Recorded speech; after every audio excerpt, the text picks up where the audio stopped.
This is the President of the United States. Who is this?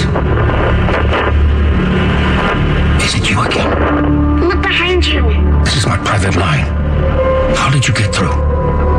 They're everywhere. All the time. We see them every day. But you have to look behind you. There is nothing behind me. How did you get this number? The spaceman told me. What spaceman? It doesn't matter. They're telling you about monsters. Please, you must look behind you. Young lady, there are no monsters in the Oval Office. The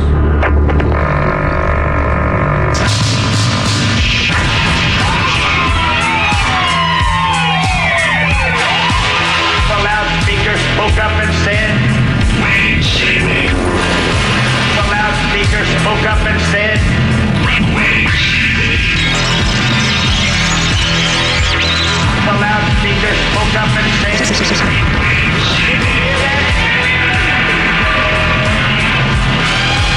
give up, give up, give up, give up, give up. Wayne City. Wayne City. Wayne City.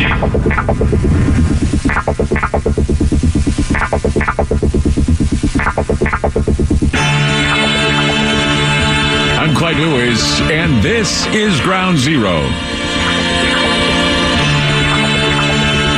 The numbers to call tonight, 888-673-3700. That's 888-673-3700.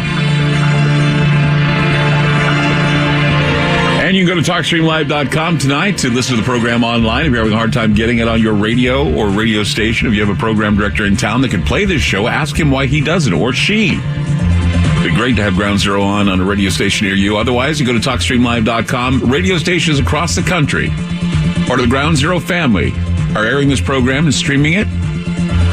Thanks to iHeartRadio and several other groups that are providing the streaming. And we'd also like to thank TalkStream Live for providing a list of all the radio shows, radio stations, and that's for everybody out there, actually, because they monitor. They're the monitoring center for all things streaming radio online. So check out TalkStreamLive.com. Our listen line on TalkStream is 701-801-3900. That's 701-801-3900. Or podcast by phone. That's 5 of the shows on podcast. That's 857-252-1086. 857-252-1086. You can also check us out at soundcloud.com/Ground Zero Media. All the shows there. Listen to groundzero.com, a list of shows that you can binge listen on listentogroundzero.com. GroundZeroBookstore.com for books and all kinds of other cool things. GroundZeroBookstore.com and Patreon.com for all the people who want to be patrons of the show. We have masks that we're bidding on. We just are going to announce the person who won the last bid, and then we're going to model another mask for Halloween. So we got a lot of cool things going on all together. If you want to go to the patreon.com/Clyde Lewis, you send a donation.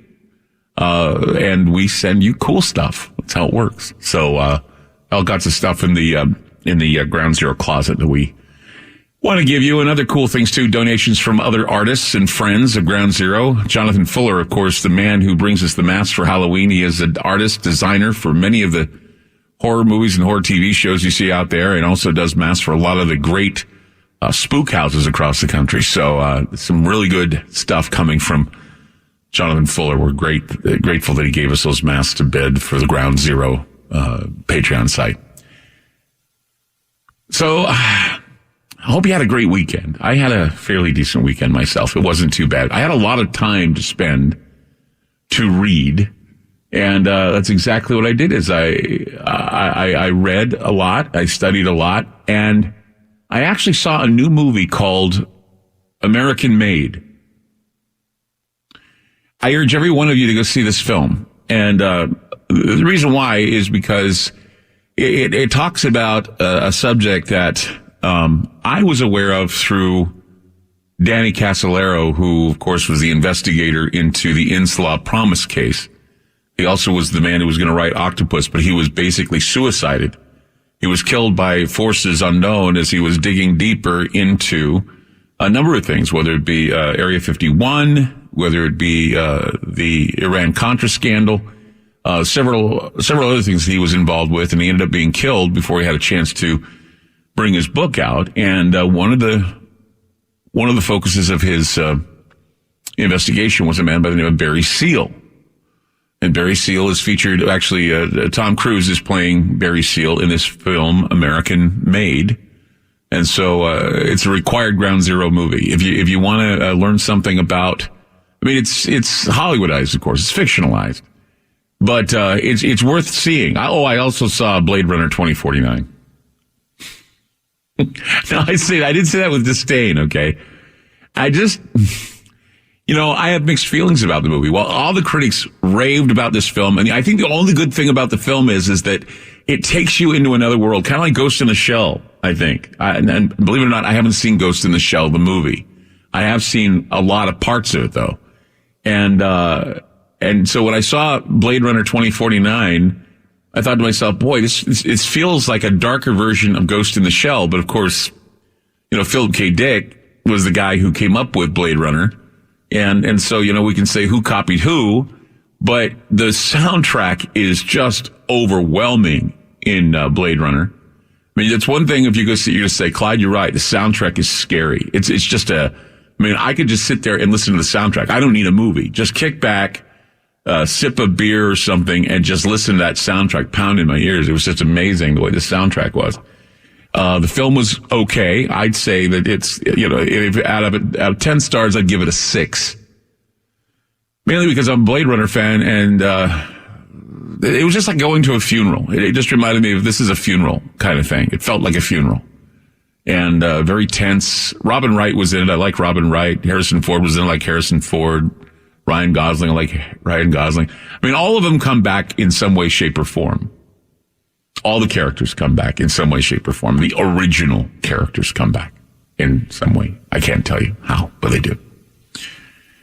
So, what was I doing in the morning on Sunday? Oh, okay. So I got up early Sunday morning because I wanted to, Saturday night I came in, after I worked on some things here in the office. I was looking up some more information on the Las Vegas case. And I couldn't find much. I found a little. I'm going to share it with you tonight because, I think it's important that I share what I find.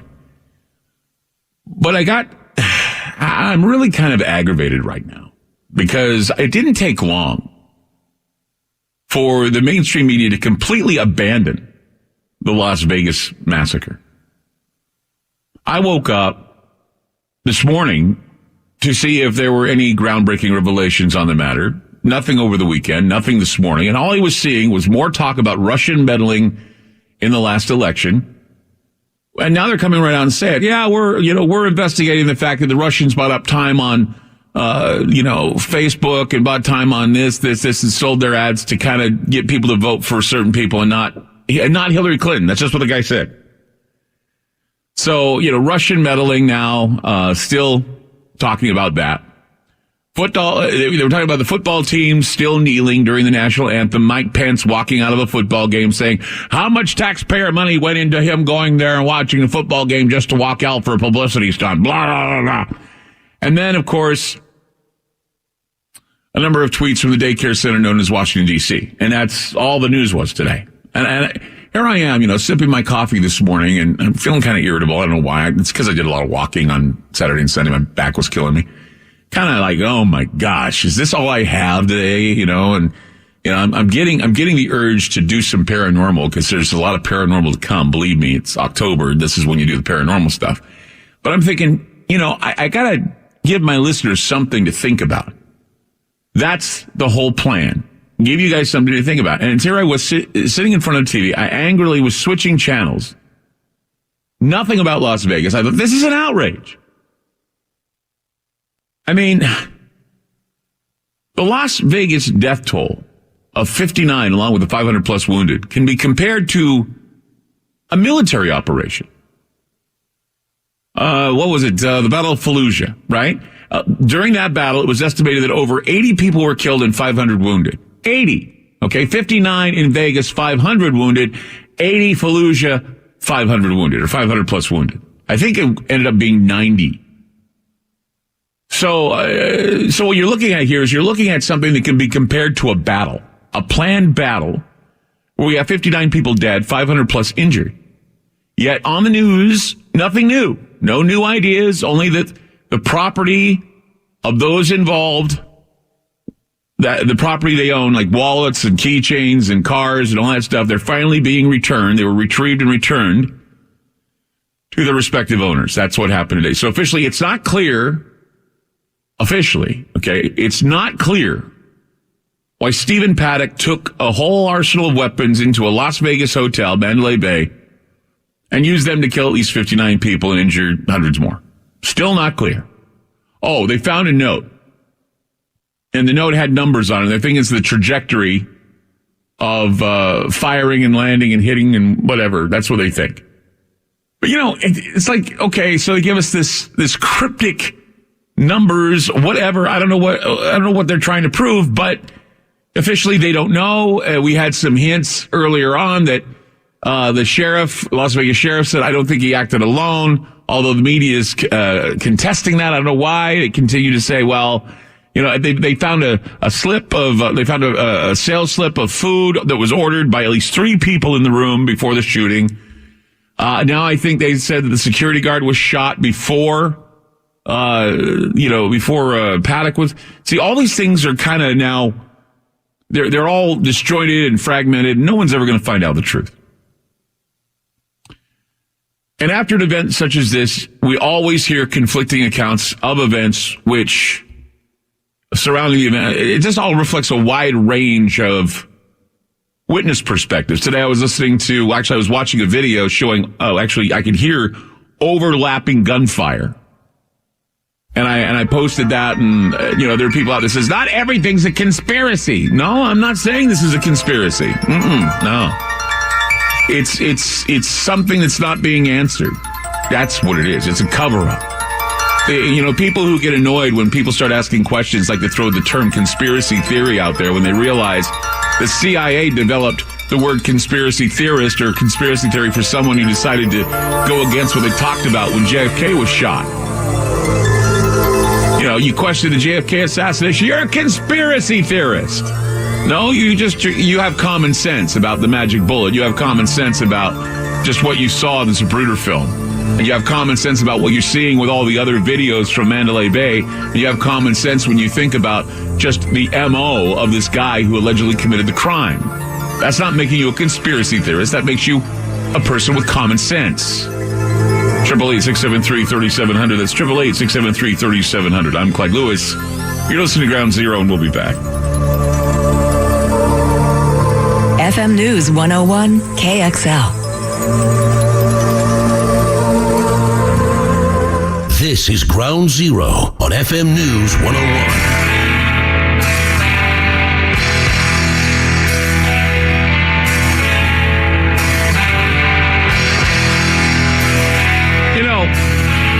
It doesn't help people at all to not tell them what they want to know. And it just seems to me that the media has just jumped the shark because they're not telling anybody about what went on in Vegas. And nothing new, right? But what bothers me about this whole thing is it doesn't help matters. Some people are more likely to believe what fits their little preconceived beliefs, but then nor does it help that other people immediately want to dismiss anything that conflicts with official reports. Since the initial investigation, there have been reports of a food receipt that has surfaced that shows that Paddock had guests in his room before the shooting. It was also discovered that he did leave he left the garage of the hotel, and that while he was gone, someone entered his room by using the room key. So none of this information has been reported by the mainstream media. Going back to my initial report, Billy Hayes, an official on the record, he was an official on the record source for us, came forward and said that he knew of Stephen Paddock and that he worked for Raytheon and Lockheed Martin as an accountant. We broke that story. And now the media has taken it and they've decided to just kind of, him and Hot. Well, yeah, he had some nondescript accountant job or whatever for the government, or he worked for Raytheon. He worked for Lockheed Martin. Now, according to Billy Hayes, Paddock owned 2 aircraft. He was involved with Steve Fawcett and the Virgin Atlantic Global Flyer and was involved with the CAP search for Steve Fawcett when he wound up missing in his missing aircraft. He later bought Fawcett's Cessna Citation X from Fawcett's wife. Public FAA records show that Paddock became a certified private pilot on November 17, 2003. He was certified to fly airplane single-engine land, which means he could have flown a fixed-wing aircraft with a single engine that lands on land as well as an instrument plane, but he was not classified to fly a seaplane. Under medical information, Paddock had his last examination for his license in February of 2008. He had a third-class medical classification, which expired in 5 years. Therefore, his expired in 2013. His license expired in 2013, and the FAA wouldn't let him fly without renewed medical information. The FAA notes that he, quote, must have available glasses for near vision, end quote. The address on his FAA license was Mesquite, Texas, which is in East Dallas. At the time of the shooting, though, Paddock lived in Mesquite, Nevada, which is a town in Clark County, Nevada. It's just north of Las Vegas, right there on the Arizona-Utah-Nevada border. Paddock also owned a Cirrus SR-20.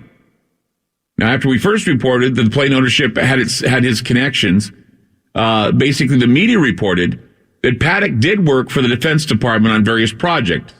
That's what they reported, the news media. I think it was NBC News that reported it. His Cirrus SR-20 plane's tail number is, or was, N5343M. That's N5343M. Now, looking up the registration of ownership on a website called flightware.com, we found out that Paddock no longer owned the plane. In fact, it was grounded 3 years ago. It's now owned by a company called Volant LLC. Now, the company may be a front limited partnership of Volant Associates, but which would be Volant Associates is actually a Department of Defense contractor, which may or may not be true because, well, Paddock's plane has been in the hands of the United States government for the past 3 years and grounded since Volant LLC is being used to hide the information because the plane had been parked in Roanoke, Virginia since April of 2014.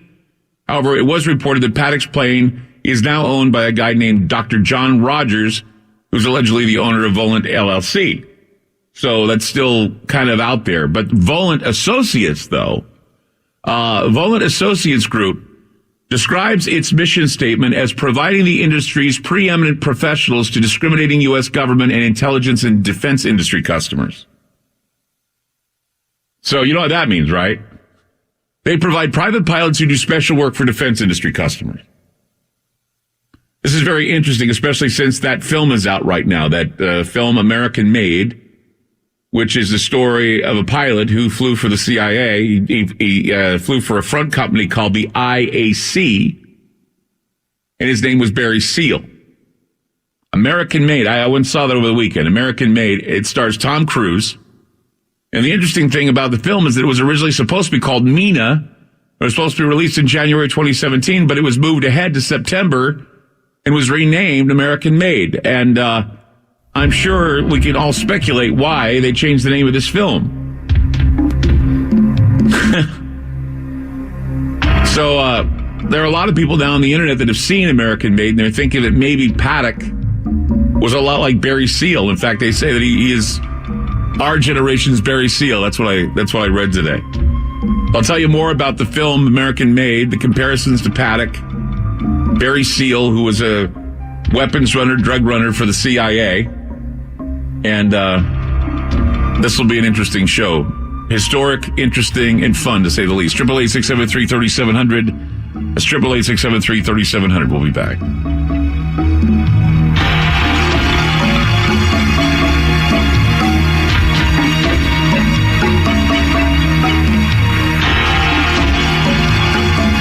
FM News 101 KXL. More with Clyde Lewis and Ground Zero on FM News 101. Media reports suggested that the CIA and other U.S. agencies have been secretly supporting Syrian rebels under the approval of President Obama. The secret order has allegedly been signed earlier this year with the purpose of ousting President Assad. It concerns us. We cannot have a situation where chemical or biological weapons are falling into the hands of the wrong people. We have been very clear to the Assad regime, but also to other players on the ground that a red line for us is we start seeing a whole bunch of chemical weapons moving around or being utilized. Is it better to be feared or respected? I say, is it too much to ask for both? They say the best weapon is one you never have to fire. I respectfully disagree. I prefer the weapon you only have to fire once. That's how Dad did it. That's how America does it. And it's worked out pretty well so far. Honey, what have you done? It's the sound of my gun. Honey, what have you done? It's the sound. Take a good look. These are the unlucky ones. These unfortunate souls are suffering from ESS, enlarged syndrome.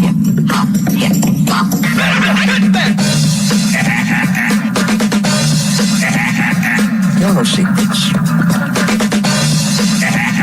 Somebody thinks there's a secret. There isn't. Guns. Oil. Drugs. What people don't think about. Guns. Oil. Drugs. It's what happens at an oil refinery. Guns. Oil. Drugs. What is it about our lifestyle? Guns. Oil. Drugs. It seems to affect our brain chemistry so that so many people end up needing Prozac. Guns. Oil. Drugs. The best way to understand how gun control works. Oil. What happens when you put oil around in a pipeline? Drugs. I'm Clyde Lewis. You are listening to Ground Zero. The numbers to call tonight, 888-673-3700. It's 888-673-3700 tonight. The movie Made in America is in theaters right now, and a lot of people don't know. This film was originally going to be called Mena, and there actually was going to be, I believe, an appearance by Brian Dennehy as President Clinton, but that didn't happen. The film was supposed to be released last year, but they were afraid that it would implicate a couple people. A lot of people would that would destroy an election because of what was mentioned in the film. And so I wanted to see this film because, Tom Cruise is a good actor, regardless of what you might think of him, religious-wise. I mean, if you think he's, being a Scientologist, to each his own, right? But Tom Cruise is a good actor. And the interesting thing about the film is that it was originally supposed to be called Mena.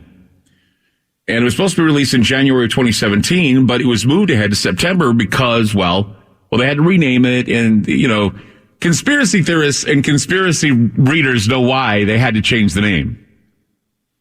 Because of the fact that if they hadn't have changed the name and they released it and they implicated the Clintons and the Bushes in drug cartel operations, I don't think we would have had, I think we would be having a different topic to talk about. I think they'd be saying that Mena or this film would be a plot for the Russians. I just think that's what they'd say, and it just really kills me.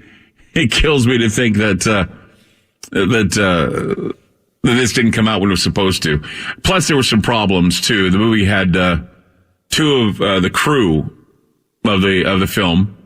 Pilot Alan Perwin and cameraman Carlos Burrell of Colombia died in a plane crash as they traveled in Colombia from Santa Fe to Santa Fe de Antioquia and Medellin. It goes by quick, and it basically talks about Barry Seal. And it gives a Hollywood shine to Barry Seal and how he got caught up in gun running and drug smuggling. Seal was a TWA pilot that had been smuggling Cuban cigars into the United States from Canada. And this harmless bit of smuggling caught the attention of the CIA. So then SEAL is given a fake company to run, an airport consultation outfit called the IAC. And SEAL figures it out. IAC, isn't that a front company for the CIA? Another front company for, defense and intelligence ops. So he gets this airport consultation outfit. They give them the company, IAC. He gets a spy plane, and then he's given the mission to fly around Central America, where he takes photos of communist guerrilla compounds. And they shoot at him. They're firing guns at him and all kinds of things. And the rest, of course, is a Hollywood version of a very, very real drug and weapon smuggling they've made movies about this many times. I think Dennis Hopper was in a film about Barry Seal and several others. But the thing that's most interesting is a lot of people, this is before the internet, so a lot of people don't know this drug smuggling and these guns, this gun running with agents from the CIA or agents being employed by different groups within the CIA. They were smuggling guns, and it took place right under the noses of President Reagan and George Herbert Walker Bush. Now, they say they had no idea, that they weren't in the loop, but Barry Seal became, he was involved in drug smuggling in 1975, and during the early 1980s, he developed a close relationship with the Medellin drug cartel, whose leadership included Pablo Escobar. And it was then that he moved his operations from his home state of Louisiana to an airstrip in Mena, Arkansas. Now, at the time, the governor of Arkansas was Bill Clinton and his wife Hillary. Okay. Now, for those of you that are big conspiracy watchdogs and writers and listeners, you know that Mena is a very, very, very dark spot in the Clintons' closet of skeletons.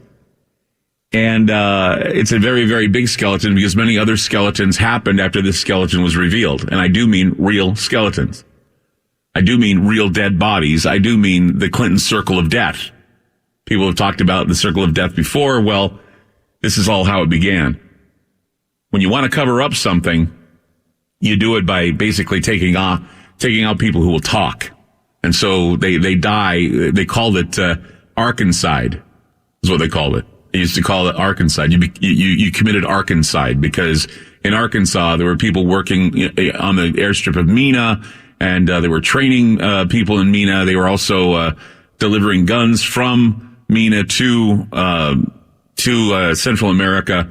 And so in 1983, Barry Seal was caught in Fort Lauderdale, Florida, as he tried to smuggle in a shipment of Quaaludes into the United States. By his own admission, he had by then flown more than 100 flights of 600 to 1,200 pounds of cocaine each, equating to between $3 billion and $5 billion worth of drugs in the United States.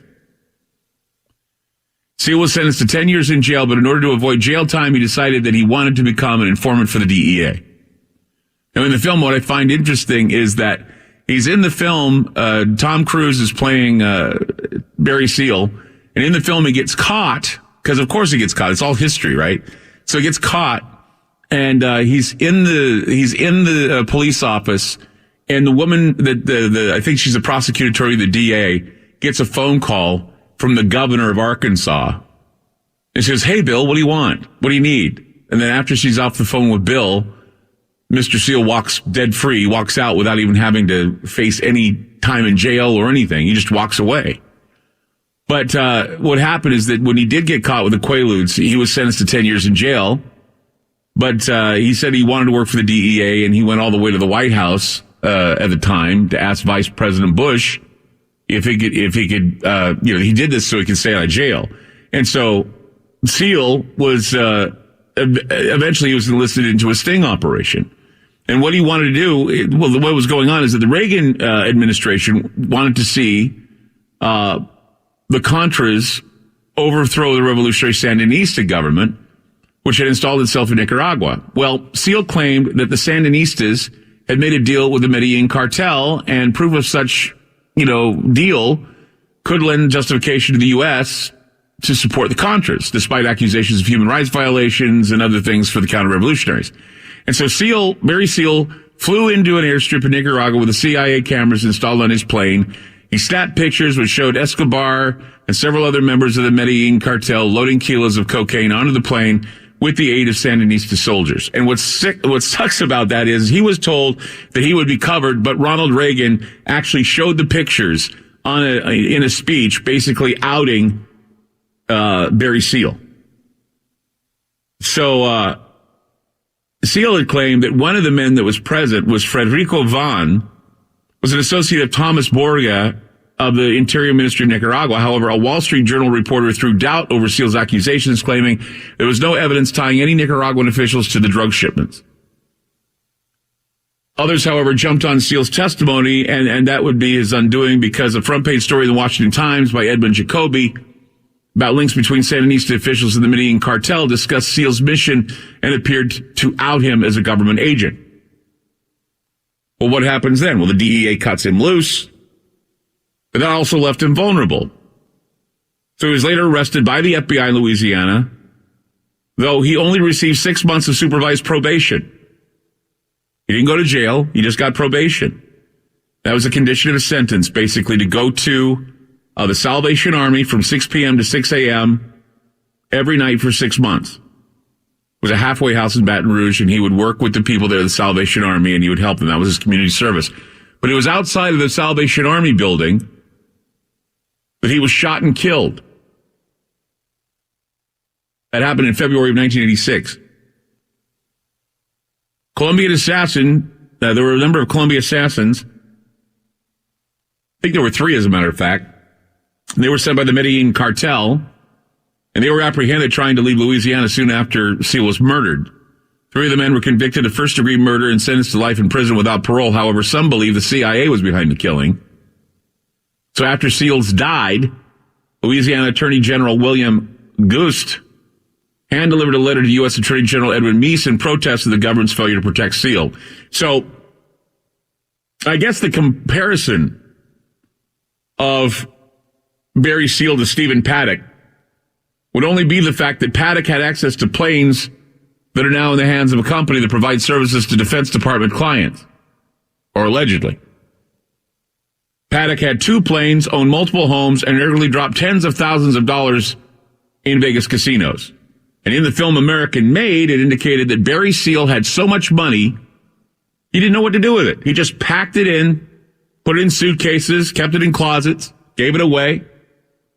So what did Paddock do? Well, he gambled a lot. He put hundreds of thousands of dollars in video poker. Nobody played as much as he did. 14 hours a day, 365 days a year. That guy was in a casino pumping the video poker machines. So he knew what to do with the money. Barry Seal kept it in his Mena airport. He kept it in his home.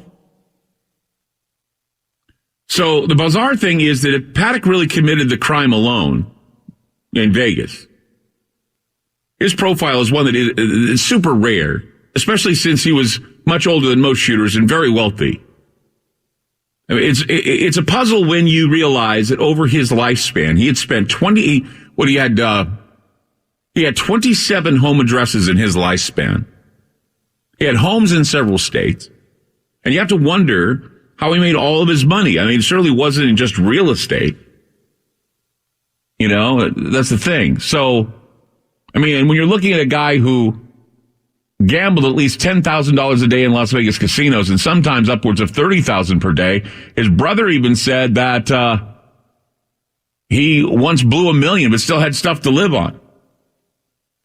So I'm wondering what those 2 planes were for. I mean, he could have been living a double life, running drugs, weapons, or even doing a little human trafficking to make his money, similar to what Barry Seal did. Maybe he was running weapons to the Philippines. That's happened before, you know. Who was the senator that did that? He was a California senator. He was a big gun control guy. Leland Yee. His last name, was it Yee? What was his first name? Yee. Was it Leland Yee? Leland Yee was a California senator who was a gun control dude. And while he was doing all the gun control stuff, talking about gun control, fighting for gun control, he and another guy were actually funneling weapons to the Philippines. Leland Yee. I mean, it's not something that, it's unheard of. The idea that maybe, Paddock may have done a few runs with his planes, kind of like what Barry Seal did. I mean, Barry Seal got away with a lot of stuff. Very bold, too, doing a lot of his deals right out in the open. Like maybe in a hotel. 888-673-3700. That's 888-673-3700. I'm Clyde Lewis. We'll be back with more Ground Zero. Don't go away. FM News 101 KXL. More with Clyde Lewis and Ground Zero on FM News 101.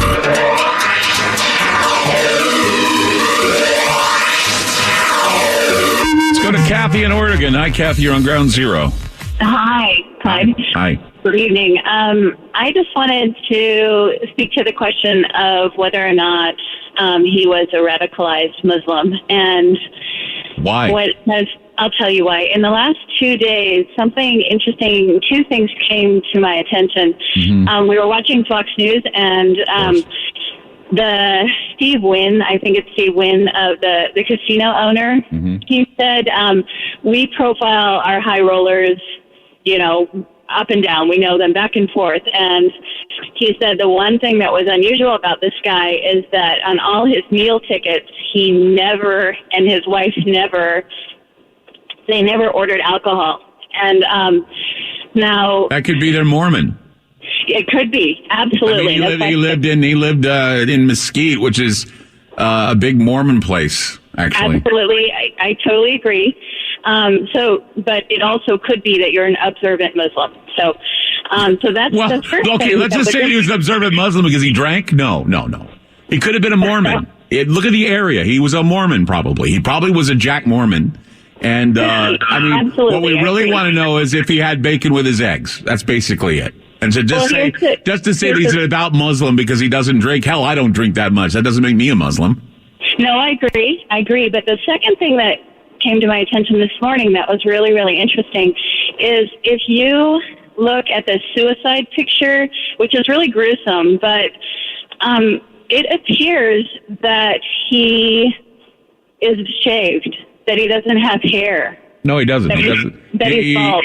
He's balding, and he had very little beard. He had a little bit of beard, and he had a health problem. So I'm... this could go one way or the other, but we have to put a lot of the pieces. Yeah, we have put a lot of pieces together, and there's nothing that indicates that he was a Muslim. Nothing at all. So those are the two things, and I think it's also interesting that if you Google Stephen Paddock, I think it's interesting that the casinos would have a ton of photos of him, and there's only really one image that comes up, and that's where his eyes are shut, and he appears to be drinking. He appears to be tipping a glass. And now one could argue, well, maybe it was a Pepsi. Which makes it more like a Jack Mormon, because most Mormons don't drink, but every once in a while they tip a beer or two every once in a while, but they have to make sure that no other Mormon's watching. Right. So I'm from Utah. I know how they are. I have family. I know how they are. You know how to keep a 6-pack of beer in your boat when you're fishing? Bring 2 Mormons together. They'll never drink your beer, but if you bring 1 Mormon with you, drink it all. It will. Absolutely. I've lived with Mormons as well. I lived in a Mormon community as well, so I know what a Jack Mormon is. But I do think that it's interesting that the only photo we have of him is this hideous photo where his eyes are closed and he's tipping back what looks to be a drink, and he looks to be drunk. I do think it's interesting that he appears to be bald or shaven clean. And so are those facts being kept hidden from us, from the media? No, if you saw the picture, no. If you saw the picture, how are they being hidden if you saw the picture? And if he's drinking, that basically nullifies your argument that he's a Muslim. I'm not saying that he's Muslim. I'm saying that these are interesting facts that I think need to be discussed or brought to light. All right. Well, you did it. I appreciate the call. 888-673-3700. That's 888-673-3700. We'll be back.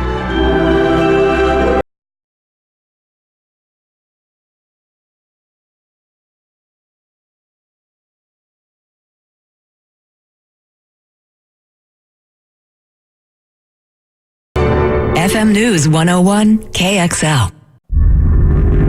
Spinning complete. complacently in the darkness, covered and blinded by a blanket of little lives, false security has lulled the madness of this world into a slumber. Wake up! An eye is upon you, staring straight down and keenly through, seeing all that you are and everything that you can never be. Yes, an eye is upon you, an eye ready to blink. So face forward, with arms wide open and mind reeling. Your future has arrived. Are you ready to go?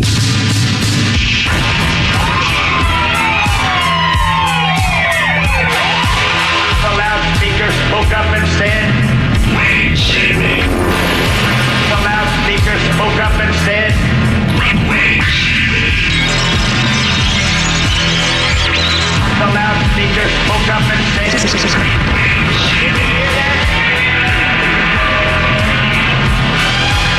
give up, give up, give up, give up, give up. Wayne City. Wayne City. Wayne City.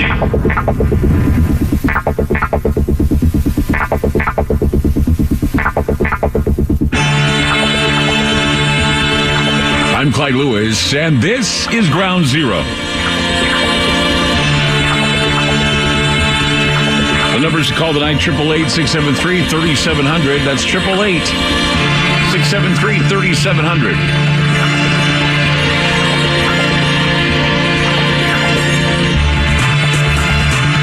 So I was talking in the last hour about over the weekend. I went and saw the movie American Made,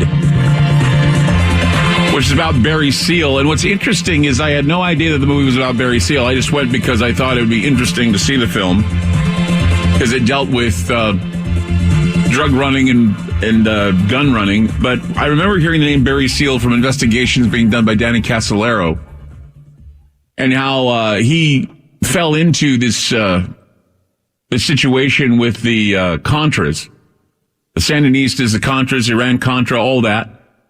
And I was thinking to myself that this would be an interesting show to go to. As I was watching it, I overheard someone actually say something about how this reminded him of the Stephen Paddock possibility. And I thought, I wonder if they listen to my show. Because I kept a very low profile. But they were talking about Stephen Paddock. And they were talking about how he had multiple planes. And he had two planes. And I remember, because we were the guys that reported it. It was Billy Hayes who sent us the information about him being an accountant for Raytheon. And actually, he was an accountant for several different types of government black budget projects. And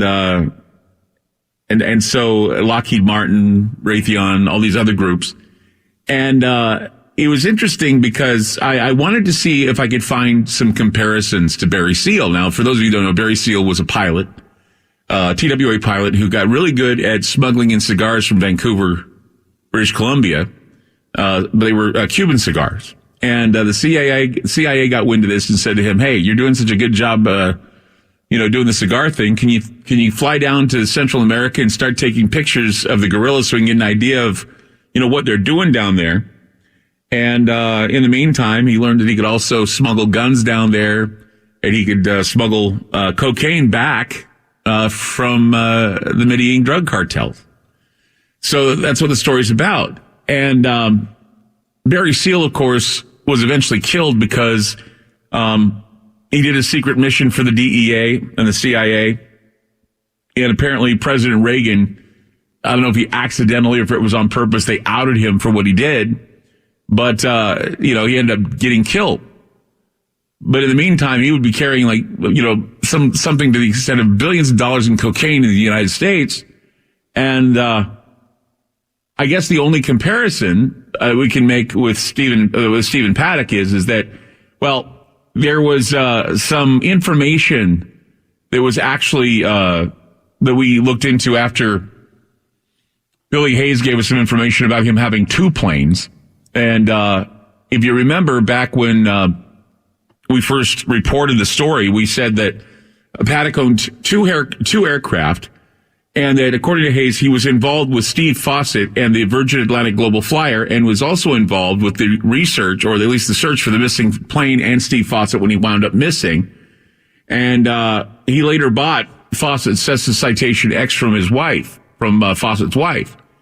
Well, further study finds that if you look at the public FAA records show that Stephen Paddock became a certified private pilot on November 17, 2003. He was certified to fly airplane single engine land, which means he could have flown a fixed wing aircraft in a single engine that lands on land as well as a instrument plane, but he could not fly a seaplane.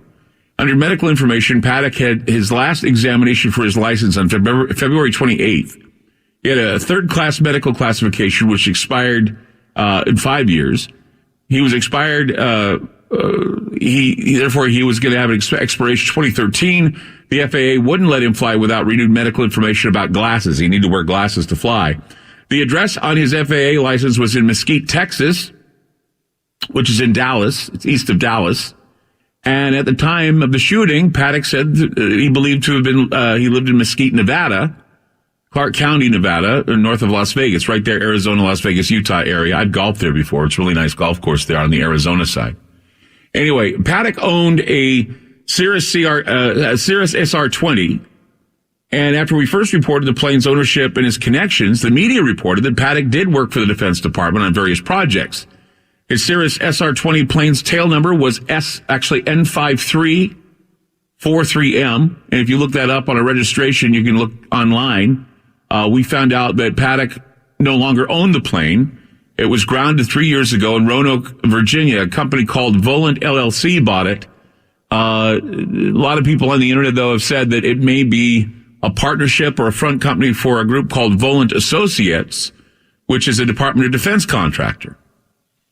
So, in other words, Paddock's plane has been in the hands of the United States government for the past 3 years, and it's grounded since Volant LLC is being used as a way to hide the information. Now, the plane had been parked in Roanoke, Virginia since April 2014.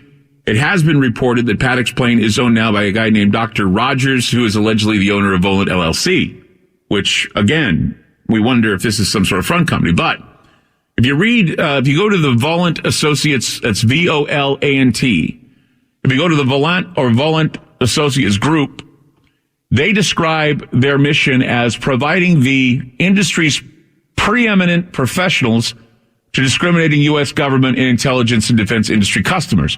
So what they do is they provide private pilots who do special work for defense industry customers. Now, that's interesting because that's what Barry Seal did, okay? And so the new film, American-made, Tom Cruise, interesting thing about the film is it was originally supposed to be called Mena. It was to be released in January of 2017. It was moved ahead of, to a September release. And one of the guys that was a consultant for the film is a guest tonight on Ground Zero, as a matter of fact. It's going to be interesting to hear what he has to say about what's going on. Former CIA DIA deep cover agent Chip Tatum is with us tonight. He'll be talking with us about, well, we'll just have Chip take over and have him talk about what he did. And I know that there's actually something on the internet called the Tatum Chronicles. And I was looking over those today. Chip, you're on Ground Zero. How you doing? Hi, Clyde. Very well, thank you. It's good to have a little bit of a cold, so you might hear a cough once in a while. Oh, that's okay. It's good to have you on the program, and I hope your health gets better. So have you seen Made in America yet? I haven't. I just came back up into the States. I live in South America. I have farms in Colombia and a marina bar and restaurant in Ecuador, so I haven't had the opportunity. I did talk to them in Medellin, some of the crew when they were filming it, though, and I told them how bad their information was on Barry Seal. You knew Barry Seal personally, didn't you? I did, yes. What can you tell us about Barry Seal? What can you tell us about, they depict him as a guy who was courageous, crazy, and, basically no job was unfinished. Every job was done. What do you say about Barry Seal? Yeah, he was pretty pompous. he was real sure of himself that he was a damn good pilot. You know, and I think that's where the CIA and DEA picked up from that, because he was so good. You know, what they haven't talked about is he flew drug runs with multi-engine jets, dropped the stairwell and kicked bales out.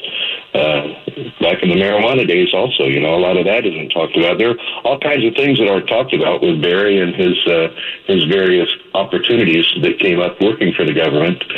He would work for them, fly, for instance, fly arms down, deliver for the government arms to South America, and they would allow him to fly drugs back in the earlier years, and then in later years he was actually flying the government's drugs back. So very successful at what he did. Very successful what he did, and it's kind of odd. I think it's important that people see the movie for the sole reason to understand that our government does things that because they think they're the good guys, they can get away with it. They're illegal things, but they get away with it. Is that true? Well, yeah. I mean, they own the Department of Justice. They know that if something goes wrong, they just shove it under the carpet. You know, look, our bosses in Honduras, when I was there, and the Tatum Chronicles, we talked about it, was Oliver North. Now, you talked about Selly earlier.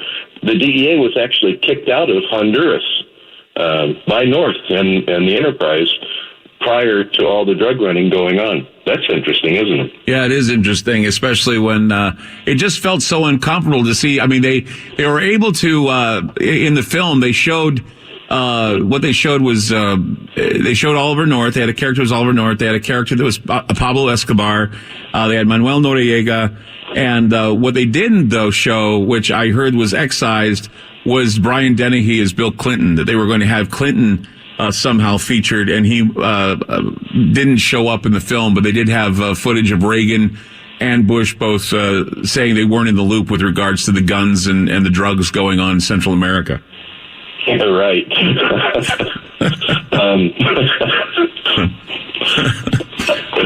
What can I say? You know, there was a satellite call out of Costa Rica. We flew a group into Costa Rica. There was a SATCOM call out of there directly to the vice president, discussing what was going on and all the, you know, they had their enterprise going, right? And there were funds that became missing, right? I found it more advantageous after seeing how things work in the government entities with their partners, never to have a partner in my businesses up here, down in South America. We're so glad to have you on, Gene. Gene Chip Tatum with us tonight on Ground Zero, CIA deep cover. He lives in Colombia, and we're glad to have him on the program with us tonight, talking about, for one thing, Barry Seal, the movie American Made, and whether or not, you know, the CIA or the FBI is still in the business of doing the weapons trade and using it for, for secret reasons. 888-673-3700. We'll be back. FM News 101 KXL. Back to Ground Zero with Clyde Lewis on FM News 101.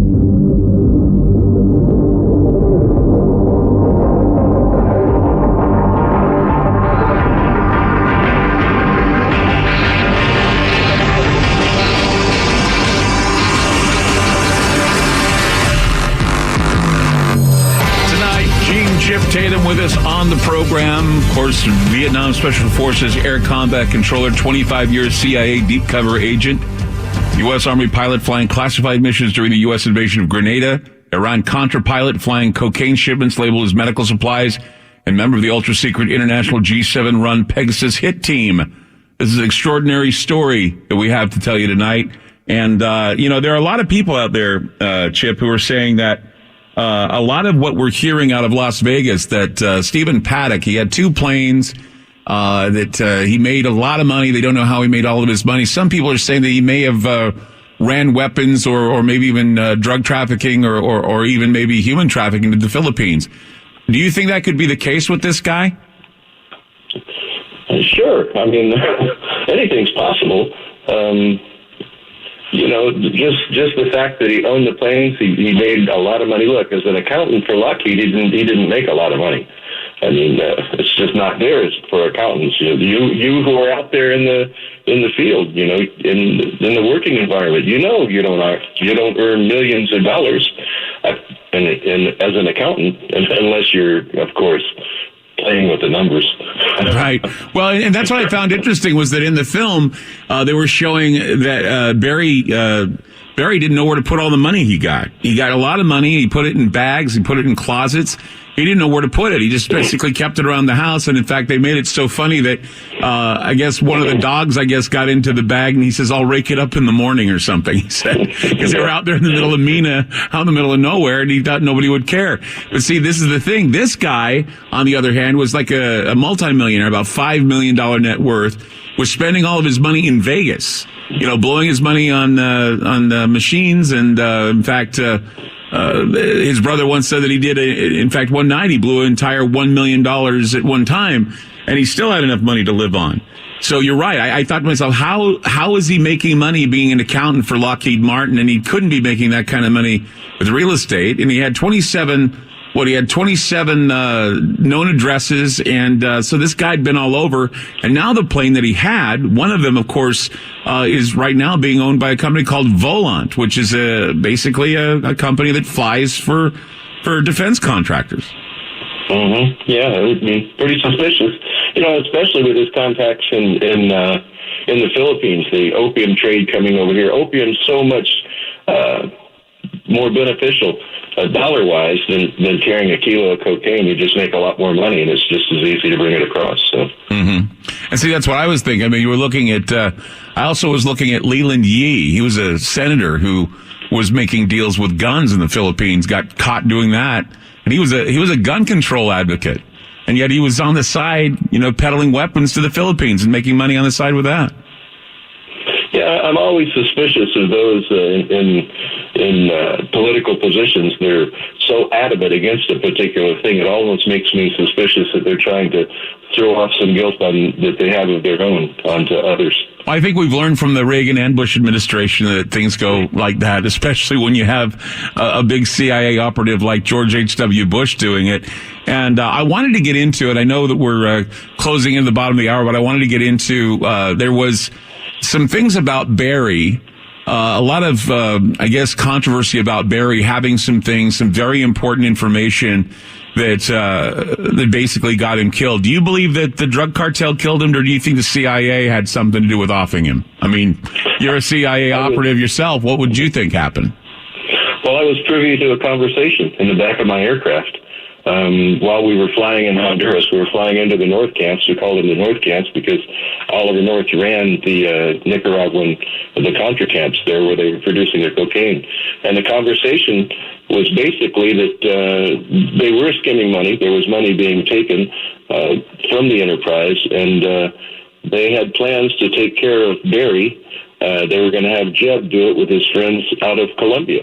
Now, Jeb had a lot of friends in Colombia because you don't realize that in 1975, while Daddy Bush was the head of the CIA, Jeb was sent as a knock down to Venezuela to run the commercial side of Venezuelan, I think it's Texas Agricultural Bank or Texas International Bank in Venezuela, where they actually brought in all the drug czars into there and were able to start laundering all the money for him. So he had a lot of friends down there that he could call on. And being privy to that conversation, I have no doubt that Bush had him killed. Chip Tatum with us tonight on Ground Zero. So this is a remarkable opportunity to talk to Chip. He's a CIA DIA deep cover agent and worked. He flew for Iran-Contra. He flew several missions, cocaine missions, and several other sensitive, highly secretive, all kinds of information that he has. Of course, now it's all history, right? And of course, there's a movie out in theaters right now called American Made with Tom Cruise. Is about that very business. It was very much a business between Escobar and Noriega and a few others. We'll talk more about that coming up on Ground Zero. 888-673-3700. That's 888-673-3700. We'll be back.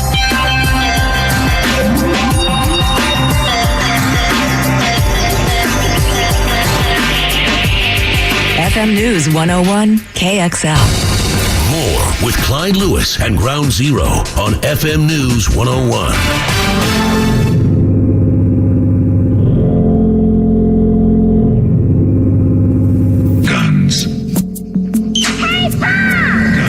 We have the MAC-1011. We have the AK-47S. We have a 12-gauge skeet shotgun. You make it look easy.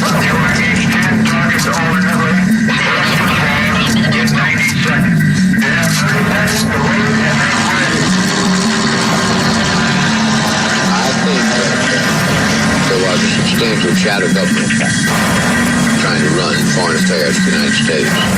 In any other country, it would have been called a coup. And they seem to have gotten away with it. I'd hate to think, as many of my colleagues here have already expressed themselves, that in the process, we have shredded our own democratic fabric. These are modern-day pirates, these guys. They have escaped, essentially, the control of national governments, but they're available for use by national governments. Steve had no help. Steve didn't take help. It did not take a village for Steve. Steve was an Finish that sentence. I'm sorry. Steve was an army of one. I'm sorry. Finish that sentence. Steve was an And hammer baking soda. Finish that sentence. Steve was an arms exporter. Steve was an arms exporter. Steve was an arms exporter. Finish that sentence. California State Senator Leland Yee, a staunch advocate of gun control, was recently busted by the FBI for illegally trafficking firearms and multiple counts of public corruption. All the time while Yee was speaking out against guns and introducing gun control bills, he and campaign manager Keith Jackson were secretly meeting with undercover agents on a multi-million-dollar arms deal. He asked for political donations in exchange for introducing an undercover FBI agent to an arms trafficker and took him through the entire process of how to smuggle arms from the Philippines to the U.S. No way! You were intentionally letting guns go to Mexico. Yes, ma'am. Under the agency rights. You agree that on February the 4th, the letter that was written to Senator Grassley that, with the allegation that ATF sanctioned or otherwise knowingly allowed the sale of assault weapons to a straw purchaser who then transported them into Mexico is false. That letter, dated February the 4th, 2011, is itself false. We now know. I'd say what I said is it contains inaccurate information. Well, isn't that false?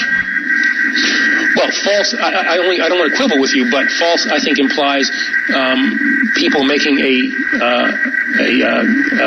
decision to deceive, and that was not what was going on. This is a warm, yes it is.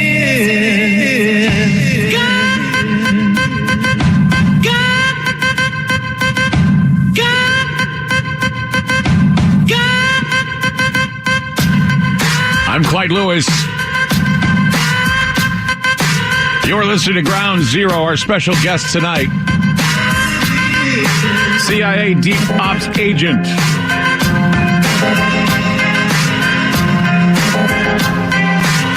Gene Chip Tatum with us. 888-673-3700. That's 888-673-3700.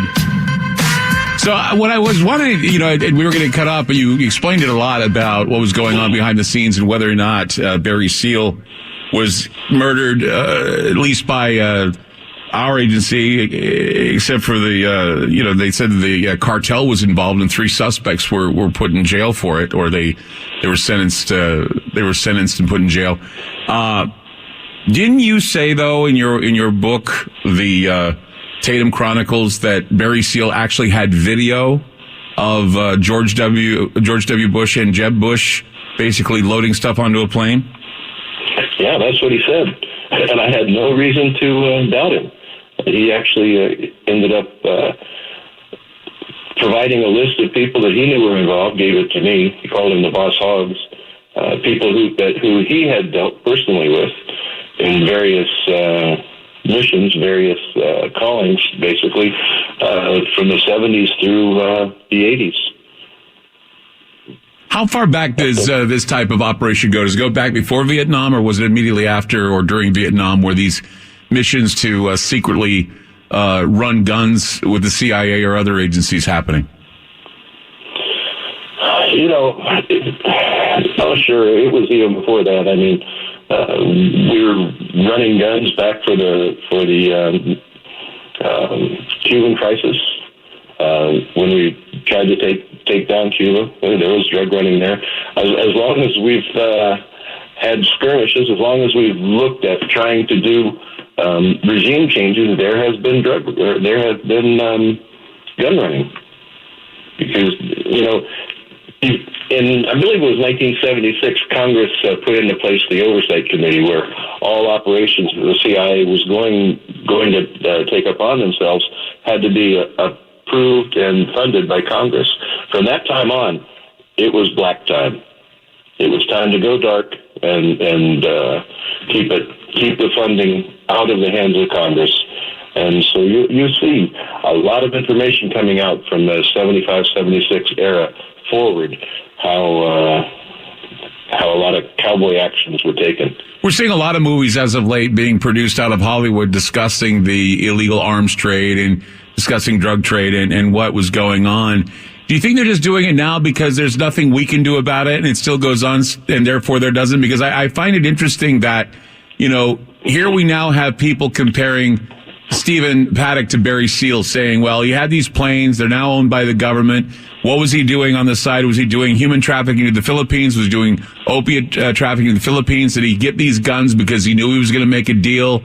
I mean, are deals sometimes that open? I mean, would he make a deal at Mandalay Bay and it went wrong? Or are people really a little bit more secret than that? No, I mean, we used to make deals in open bars. People aren't very suspicious, and they don't want to get involved. Mandalay Bay is really a pretty private place when you're making a deal in a hotel room. Look at the ad scam stuff. That was all done in hotel rooms and so forth. So, that's business as normal in a hotel room. Because a lot of people are saying, well, why was he making a deal in a hotel room? You think they make it somewhere else? I'm thinking, well, what better place to do it? To basically exchange guns, but in a hotel room, and then something goes wrong where they kill the guy, and then they go off and they decide they're going to open fire on all those people. I mean, the theory is, and this is what's going on, this is something that the media isn't reporting, and yet we have all the information about, him having planes, him doing all kinds of things, but his brother saying he wasn't involved with any of that, and his girlfriend in the Philippines says he wasn't involved in any of that. But we see. They would never know. They wouldn't. Yeah. How would they know? How would they know? That's the whole thing. Yeah. I mean, I talked with T.D. Barnes, who was at Area 51, and he told me, he said they didn't tell their wives anything, and they had to, and that was, I said, that takes a lot of trust. He says, yeah, you got to imagine. He says, here it is, the 1950s. I get up every morning, I go to work, she never hears from me, I'm gone for 2 or 3 days, and then I come back. And I can't tell her what I'm doing because I'm working for the CIA.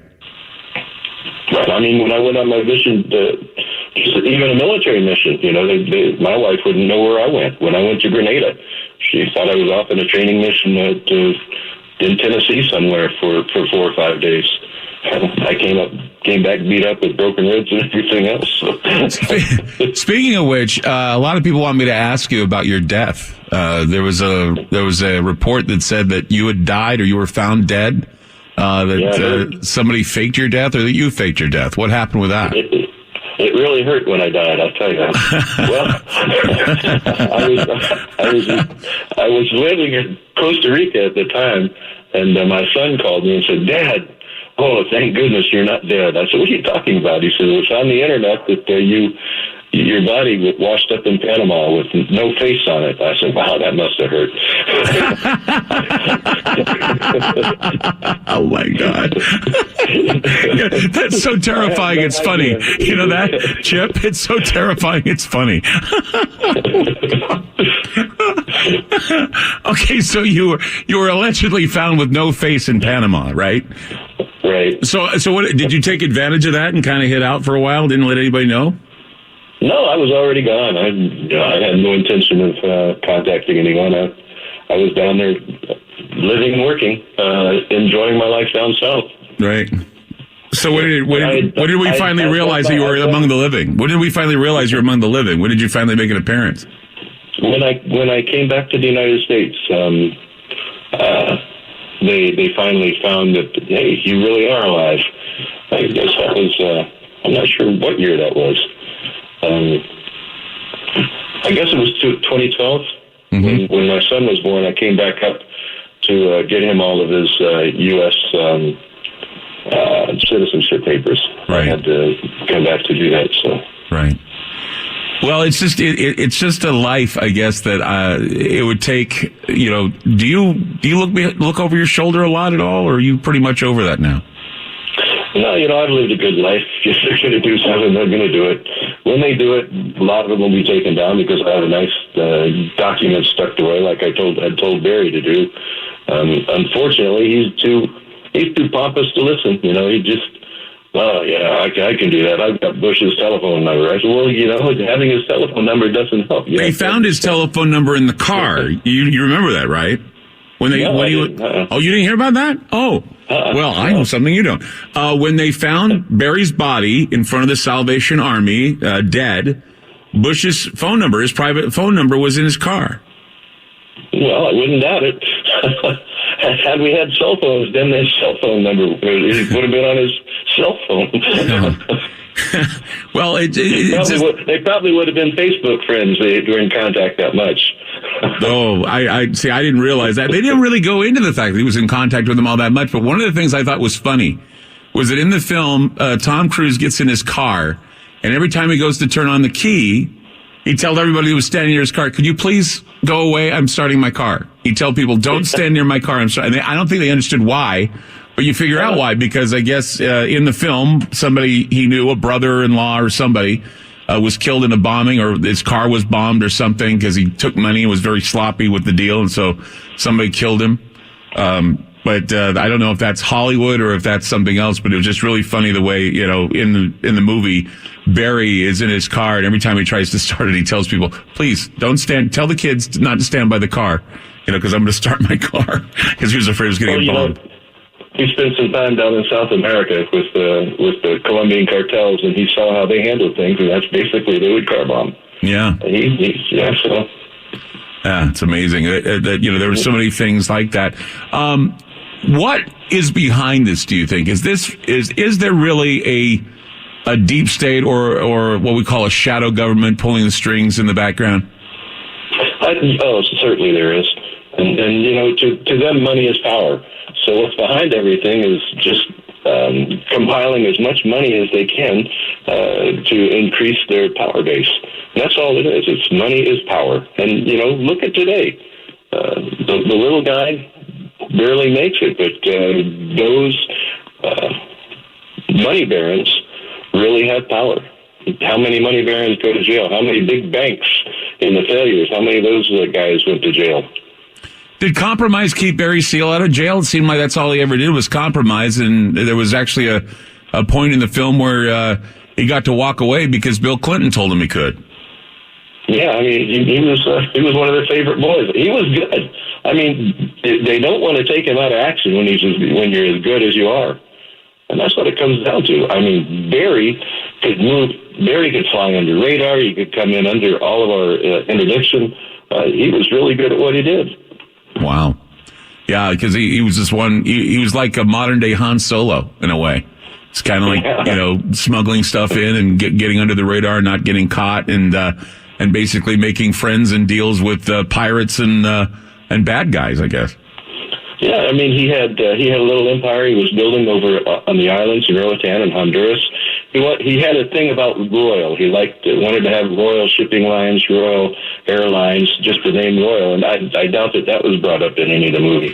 No. But he had this thing, and using his AKA from out of French Harbor in Honduras, and what he did, Ellis Mackenzie. So. Oh, really? He had a AKA that he used? Yeah, Ellis Mackenzie. And Ellis Mackenzie was actually a person in Las Vegas.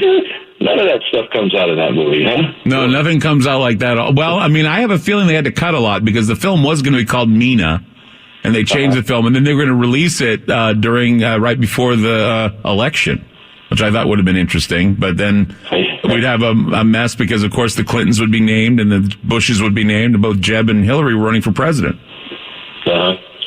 Yeah, So it would have been an ugly mess. Trust me, it would have been. A lot of people would be. It was an ugly mess anyhow, from what I understand. I wasn't up here for it. Oh yeah, it was very ugly. I think it would have been better if we did have that released at that time, because then we would have talked about, other than the Russians infiltrating, we would have talked about the drug cartels and Fast, Furious, and all that other stuff they're doing. Let's go to. Actually, we're gonna go to the phones coming up. We got Gene Chip Tatum with us tonight on the Ground Zero show. Stick with us. We're going to get to phones coming up on Ground Zero. 888-673-3700. It's 888-673-3700. Back with more. Don't go away. FM News 101 KXL.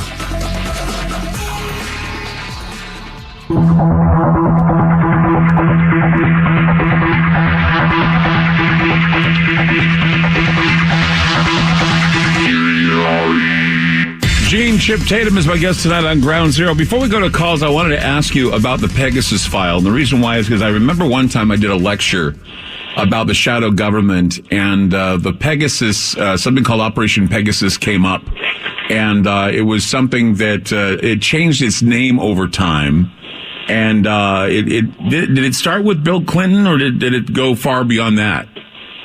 No, it went way back. The Pegasus group were the president's own intelligence group that actually, from what I understand, this is even before my time, that were actually intelligence officers that were infiltrated the White House and the Congress for the president to find out what was going on.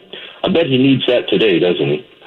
Yeah, I'm sure he does. Well, there's a number of TV shows, of course, that talk about a scandalous Washington. Of course, there's Scandal, and then of course there's House of Cards, and they have like groups that there's like what is it called, Command, which is something beyond the CIA, beyond the NSA, that basically make the decisions sometimes without even the president's approval. Is that what Pegasus did?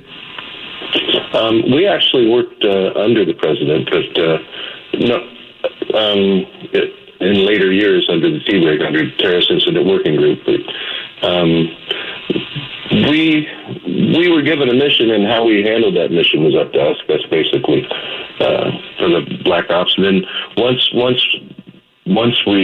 Bush moved out of the White House, the president after that had no idea what we were up to. Interesting. We moved along with our boss. So, were the Pegasus group involved with the secret wars that Nixon was running in Cambodia? Yeah, matter of fact, that's where I was given my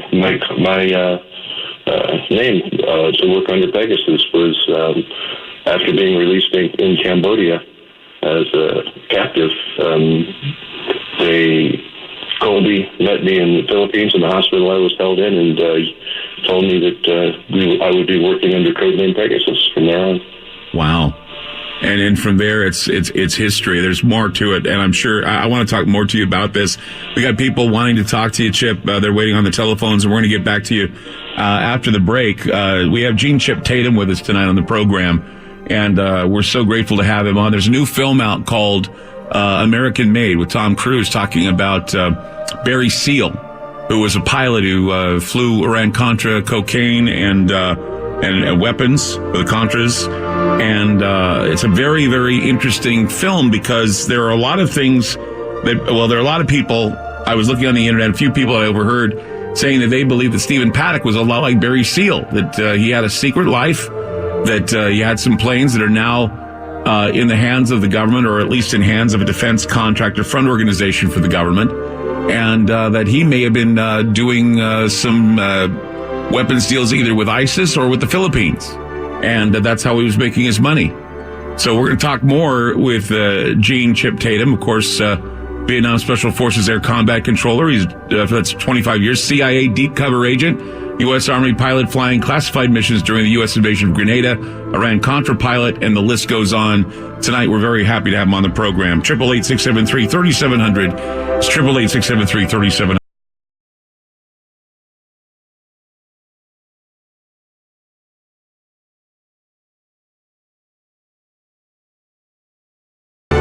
FM News 101 KXL. Now is the dawn of a new era. Now is the dawn how liberty dies. With thunderous applause. Ground zero. I think you'll like it.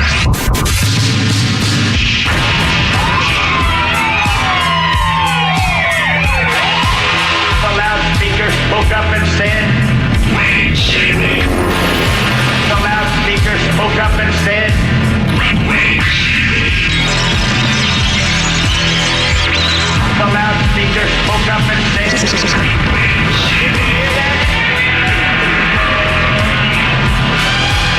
give up, give up, give up, give up, give up.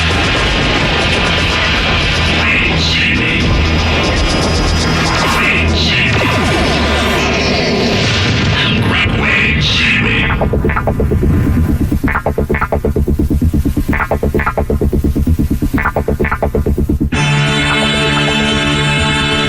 I'm Clyde Lewis, and this is Ground Zero. The numbers to call tonight, 888-673-3700. That's 888-673-3700. I would like for those who go to my Facebook page, Facebook.com/Ground Zero Radio. That's Facebook.com/Ground Zero Radio. You will find a link. I will not talk about it on the air. I will only let you go to it. If you go to that link, I had put up a business link from Busipedia on there for a business in Las Vegas, Nevada. I'd like for somebody to read about this business. And if you live in Las Vegas, tell me if you know where this business is located and tell me what this business is. Okay? So once again, you go to Facebook.com/Ground Zero Radio. It's Facebook.com/Ground Zero Radio. I have put up a Busipedia entry for a business in Las Vegas, Nevada. I would like for people to look at that business and tell me what this business is. I do not know what it is because I'm not familiar with Las Vegas. And so if anyone knows what this business is and what they deal with, contact my producers here at Ground Zero, 888-673-3700. That's 888-673-3700. Tell my producers that you know what the business is. That way I know that I'm onto something here. Please call 888-673-3700. That's 888-673-3700. Gene Chip Tatum, guest tonight on Ground Zero. So glad to have him on the program because of what he's talking about tonight. Just saw the film American Made about Barry Seal, and overheard someone talking about how they think that Stephen Paddock is a lot like Barry Seal, where he had a lot of planes, he had a business, but did some reading and thought to myself, well, that could be a way for him to make money. He could have used his planes to fly guns, or he could have used his planes to fly cocaine or any other drugs, or even human trafficking. Of course, the Philippines right now having a lot of bad things going on. And of course, Chip on the show tonight, he flew for Iran-Contra. He was a pilot. He worked for the CIA, and he was deep cover for the longest time. There are front businesses that basically have these aircraft, front businesses that do this type of work. Was there a front business that was Royal the business that he had was a front business? Because they said it was IAC, and I was just curious if Royal was the business. No, that Royal was going to be his own personal airline, his own personal. That's kind of the dream that he had, was to build a Royal brand. But to give you an example, in talking about proprietary companies, that's what these companies are that the CIA and government entities own. There were over 122, and the church committee only talked about 4. Mm-hmm. Oliver North ran a bunch of companies. I mean, he was dead in the middle of everything, sending in arms, swapping out the arms for the drugs. So, all American Marine Man. Are the missions now very sophisticated? I mean, they still do the guns. I mean, we heard of Fast and Furious and how they were basically using weapons they were selling weapons to Mexico to find the drug cartels. I also had read that there was a FBI agent that was actually involved with the situation where they did the Draw Mohammed Garland attacks, and a guard is going to sue the FBI because the guy was undercover, and he said he could have prevented, even though those two suspects had died, says they could have prevented anybody being harmed in that attack. So is this still, do you think this is still active in the United States right now, that maybe some of these terrorist attacks or these mass shootings or whatever are basically screw-ups or intelligence failures by the alphabet agencies? Yeah, I think that they don't want, they have probably years of undercover work in there, and they don't want to spoil that, and so they let it happen and then go after them. Otherwise, it's just conspiracy. Once it happens, it's murder. Yeah, and everybody questions, they're considered conspiracy theorists. And, right. of course, you know, what do you do? If you ask questions, you're being told, well, let the media handle it. I mean, if the media handles it, you get what you got with this film. Well, yeah, you know, what they have in the film is what's it called, creative rights or something like that, where they can create whatever they want out of it and just take it off of the main plot and move it elsewhere, and even move the characters around. Look at Debbie Seal, Barry's wife. They called her Lucy. Yeah. True. And her name's Debbie, and she's a blonde. Or she's not a blonde, she's a brunette. So I'm sure there are a lot of people suing over identity, basically the assassination of identity or whatever, the character assassination. Mm-hmm. Right, yeah. I mean, that's in America, that's the thing to do is sue. Yeah, definitely. Let's go to James in Colorado. We're going to get calls. James in Colorado, you're on with Gene Chip Tatum. Go ahead. Hey, good evening, guys. Hey, I had a question about AirCav in Vietnam. Growing up, when I was younger, I had heard some family members that were in Vietnam that were AirCav pilots, and just not engaged in the conversation, but overhearing them talk with my father and other people, when there was gatherings and stuff, that they had flown product out of Vietnam, and I was wondering if you know anything about that? I can't talk personally that I know about it. I've heard about it. While I was there, I heard about it. I hadn't seen it. But yeah, helicopters flew. The AirCav had helicopters, and they flew throughout the country. They could deliver items from anything they needed. Like Air America was flying Laos and Cambodia and bringing it over into the military bases, and then from the military bases it had to be flown out to get back to the States. So AirCav, they'd fly missions pro tem. They could fly without a lot of permission whenever the pilots needed it. They just go into the base office and say, hey, sir, I need to go over here. They tell them to go. So, and they were unchecked. I mean, it's the AirCav. Yeah. So, yeah. AirCav, All right, well, thanks. James, thanks for the call. I really appreciate calling. Let's go to Derek in South Carolina. Hi, Derek. You're on with Gene Chip Tatum. Go ahead. Thank you for taking my call. Yeah. This, from the research and everything I've done about Operation Gladio, which started right after World War II, when the United States government began to bring drugs into America and swapping arms and doing and all the false flags like basically political assassinations and things that they were doing around the world with government coups and elections and so forth. This sounds so much like Gladio. And is there no connection between what this man is talking about and Gladio? And I'm wondering, is there any connection with the Vatican and the Jesuits? And what is the connection between them and the CIA? All right, Derek, let me just ask. Now, are you aware of what the Left Behind Gladio operations were for NATO? Are you aware of that? No, I'm not. No, I'm talking to Gene. Gene, are you aware of that? Oh, I'm sorry. My mistake. Yeah, and look, if the MO still works, why dump it? That's the only thing I can say about that. If running drugs still works and still makes money and creates stockpiles of money, you might change the name. Look at the other programs they had, MK Ultra, and then they went to MK Ultra 2. You don't stop something that's working.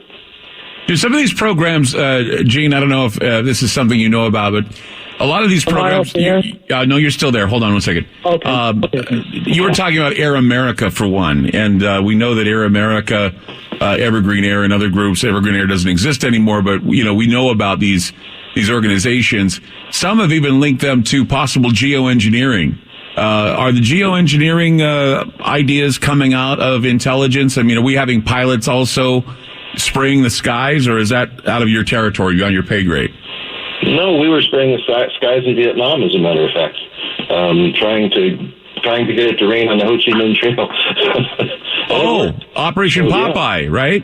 There you go. Uh-huh. Wow. Okay, so that's been going on too. Well, gee, I didn't know if you knew about that, because I know a lot of people they poo-poo the idea of spraying for geoengineering and weather control. And I'd say that I think we're closing in on a lot of names and groups and aviation companies, even private companies that are doing this now. They're actually once again paying pilots good money to go out and do this under the cover of just doing it for a front organization like Barry Seal did, or maybe even Stephen Paddock, if Stephen Paddock was doing that. Let's go to Steve in California. You're on with Gene Chip Tatum. Go ahead. Good evening, gentlemen. How are you today? Good. Go ahead. I have a question. All this talk about guns and Fast and Furious and drug running and stuff, doesn't that seem like our government is falling into tyranny on some level? What do you say to that, Gene? Yes. Now you know why he lives out of the country, right? And I move fast and furious.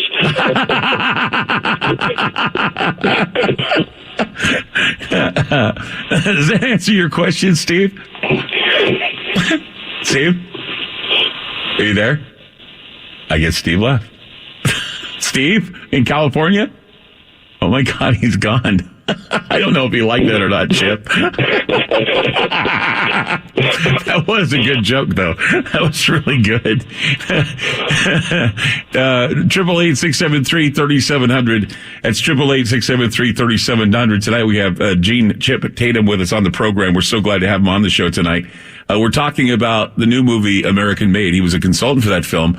He knew Barry Seal, the man the film is about, and about the Iran-Contra running of guns, drug running, the Pegasus group for Vietnam. Some amazing stuff tonight from Gene Chip Tatum. Numbers to call tonight, 888-673-3700. It's 888-673-3700. Back with more Ground Zero. Don't go away.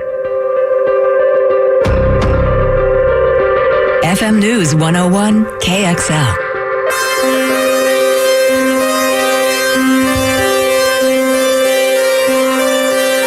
It's the things that go bump in the night. Ground Zero with Clyde Lewis.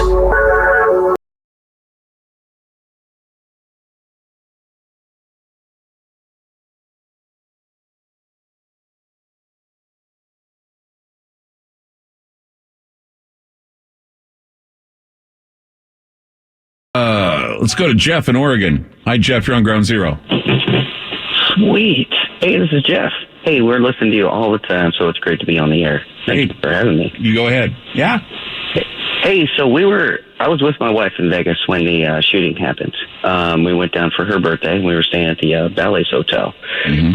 And luckily we were not on the Strip when it took place. We ended up being stuck down on Fremont. And the point of the story that I wanted to make was when we got back to our hotel, you could see from Bally's Hotel, which is pretty far away from MGM Grand, or from the Mandalay Bay, you could see the windows shut out from our hotel room. And it was pretty obvious from most of the Strip. But when we went and started watching the videos of the incident and all of that stuff, it's not obvious that the windows are shut out at the Mandalay Bay. So it just seems odd and off. So I was wondering if you had a take on that.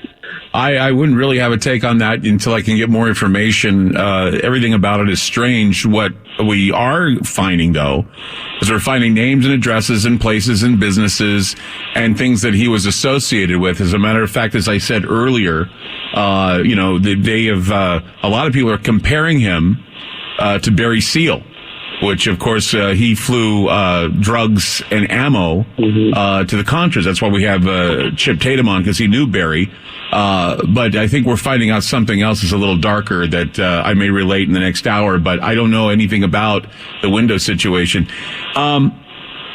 The idea here is that I stumbled upon an address, and I'm trying to get some information on it, but I'm getting the feeling that maybe the reason why we're not hearing more about Stephen Paddock is that his planes were used for not only maybe drugs or weapons, maybe human trafficking. Is human trafficking something, is this a new thing for the CIA, or is it a new thing for these businesses to have human trafficking? No, it's been around a long time. A long time. You know, and not the value of a human body is over $100,000 once they chop it up for parts, just so you know. So, you know. Because I know in China they harvest people while they're living. Is actually they, like you said, body parts are worth a lot of money. They don't have body donation from the dead. You can get killed and they'll take your body parts. And I know that in Thailand, you know, prostitution, Southeast Asian prostitution was pretty prevalent there too. You know. Yeah. In South America, human trafficking is big too. Used to be. We were on some missions down there and caught some boats trafficking kids out to the cargo ships. Wow. So yeah, I mean it's been a big deal. It's been a big deal since the beginning of time. So we got drugs. We got drugs are a commodity. We got weapons, and now human bodies, humans being trafficked for the government. And, you know, it's strange. You know, with his Asian ties, and it's obvious it's not just his girlfriend, because from what I understand from the reports, there's another Asian girl involved just recently. That had been seen on tapes. I don't know how true that is. Listen, I've been on both sides of AK-47. I've been behind one, and I've been in front of one. And I've listened to those tapes of the firings, and I can tell you now that there's more than one weapon being fired at a time. One was a machine gun, wasn't it? I did a comparison study of the sounds of the guns going off in Vegas, and also different sounds. And I tell you, it sounds like a belt machine gun. It doesn't sound anything like an AR-15 with a bump stock. Yeah, it's the primary weapon was, and I've heard it so many times, was an AK-47. Now the bump stock on an AK-47, it takes both hands. I mean, unless you're very, very unless you're Rambo, it takes both hands to hold that and fire it in the auto mode. You can't use your other hand to fire another weapon. That's what I'm getting at. And you know, yeah, go ahead. If you have two weapons going off, who's pulling the trigger on the other one? Well, see, that's the thing, and the police are now kind of saying that there was, that there was actually two other people in the room that were ordering food. They have that on a slip. They're also saying that he couldn't have acted alone. He had some help, but where the help came from is anybody's guess. And this once again, makes you wonder, what were the planes for? What were they using the planes for? How was he making money being in a county? He also worked for the IRS, which is also interesting. He worked for the post office, the IRS. He worked for defense contracts, Lockheed Martin. He worked for NASA's aerospace. And he worked for Morton Thiokol, the same people that produced the O-rings for the space shuttle. So he's been around. And the fact that he bought a Citation, and he only has a single engine license, a small private license, so he didn't even have a license to fly that. What's up with that? I know. He had a Citation, that he had that Cessna SR-20 as well, but now that SR-20 is sitting somewhere in Roanoke with a tag on it that may be owned by a defense contractor. So it just smells fishy. And I don't know why the media is not even jumping on this, but we have it. We're talking about it right here on Ground Zero. 888-673-3700. That's 888-673-3700. With us tonight, Gene Chip Tatum. Very glad to have him on the program. We'll be back with your calls coming up on Ground Zero. Don't go away.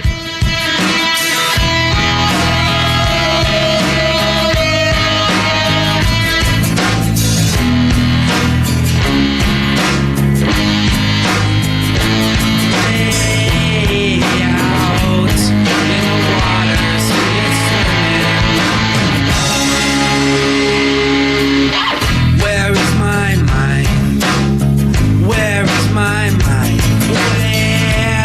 is my mind?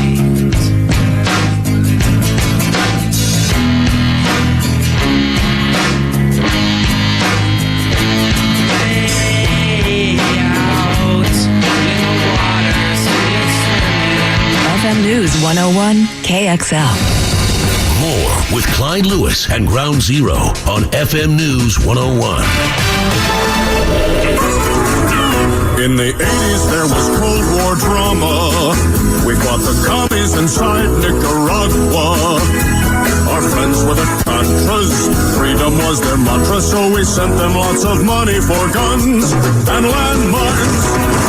But Congress stopped the Contra money flow just cause they moved a teeny bit of blow.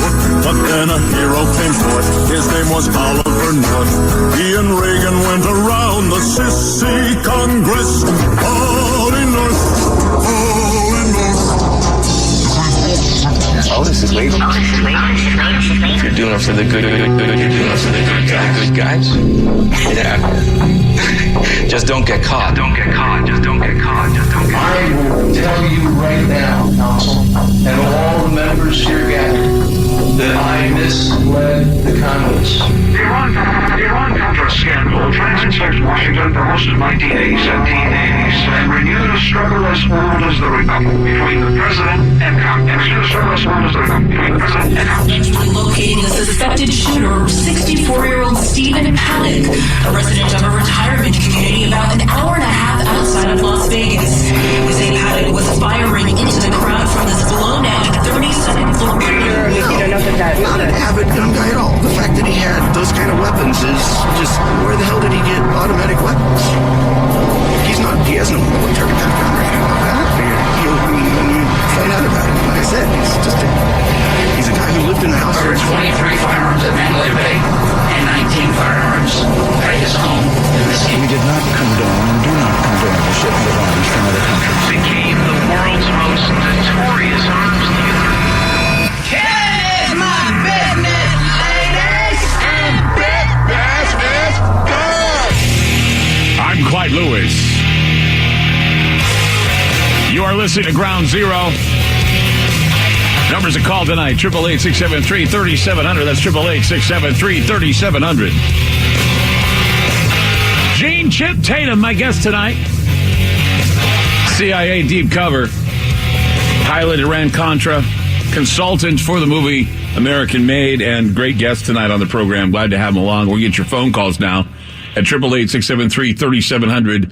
That's 888-673-3700. Let's go to Greg in Pennsylvania. Hi, Greg. You're on with Gene Chip Tatum. Go ahead. Hello, Clyde. Hello, Gene. I just want to confirm some of the things that you've been talking about.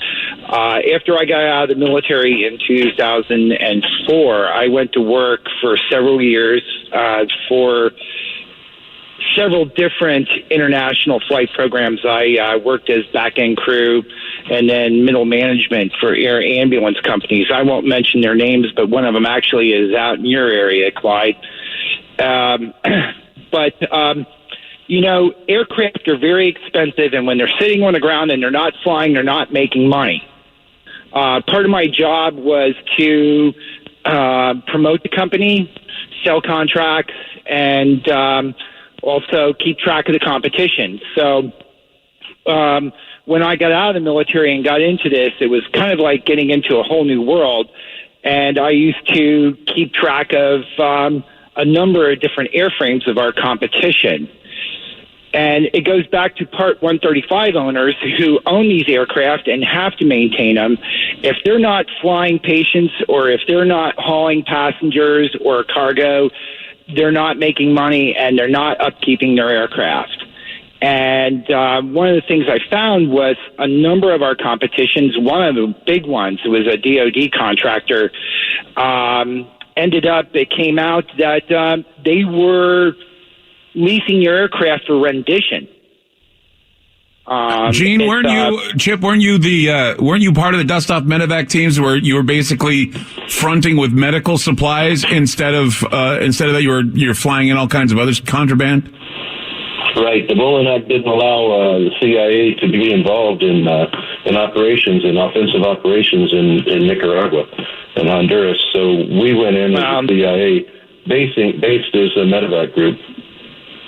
Yeah, this company is a pretty big contractor. You know, there's another one out of Virginia, in the same general area as where this other airframe is parked, Gene.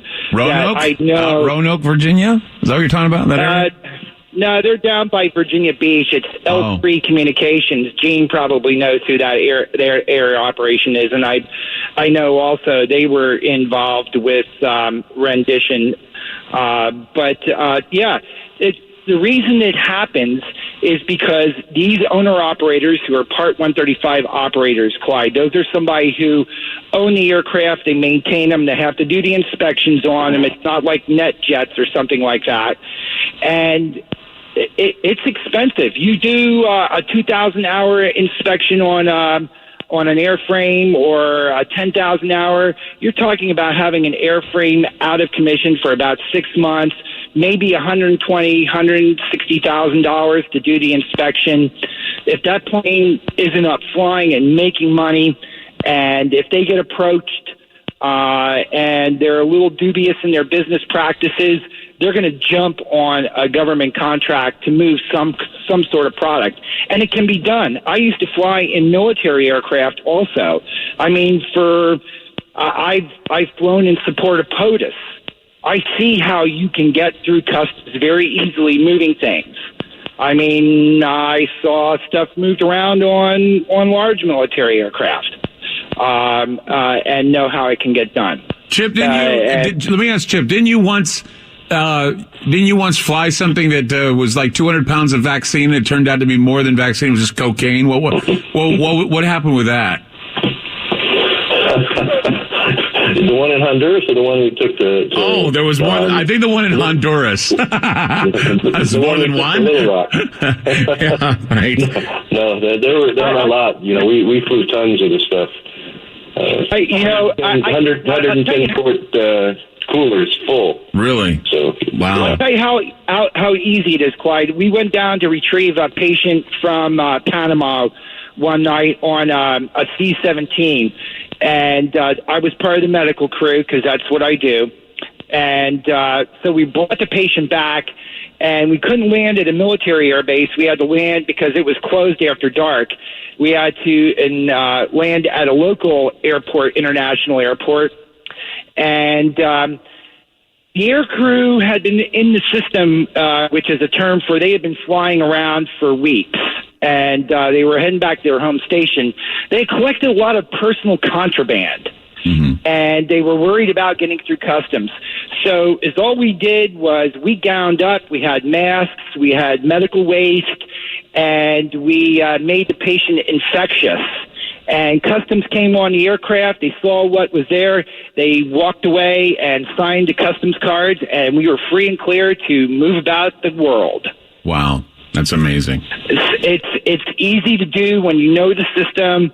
If you're carrying cash as a private contractor, cash talks a lot. We used to fly down into Mexico for patients and carried thousands of dollars worth of cash to move about down in Mexico to pick up a patient that when we were flying contracts for medical insurance companies.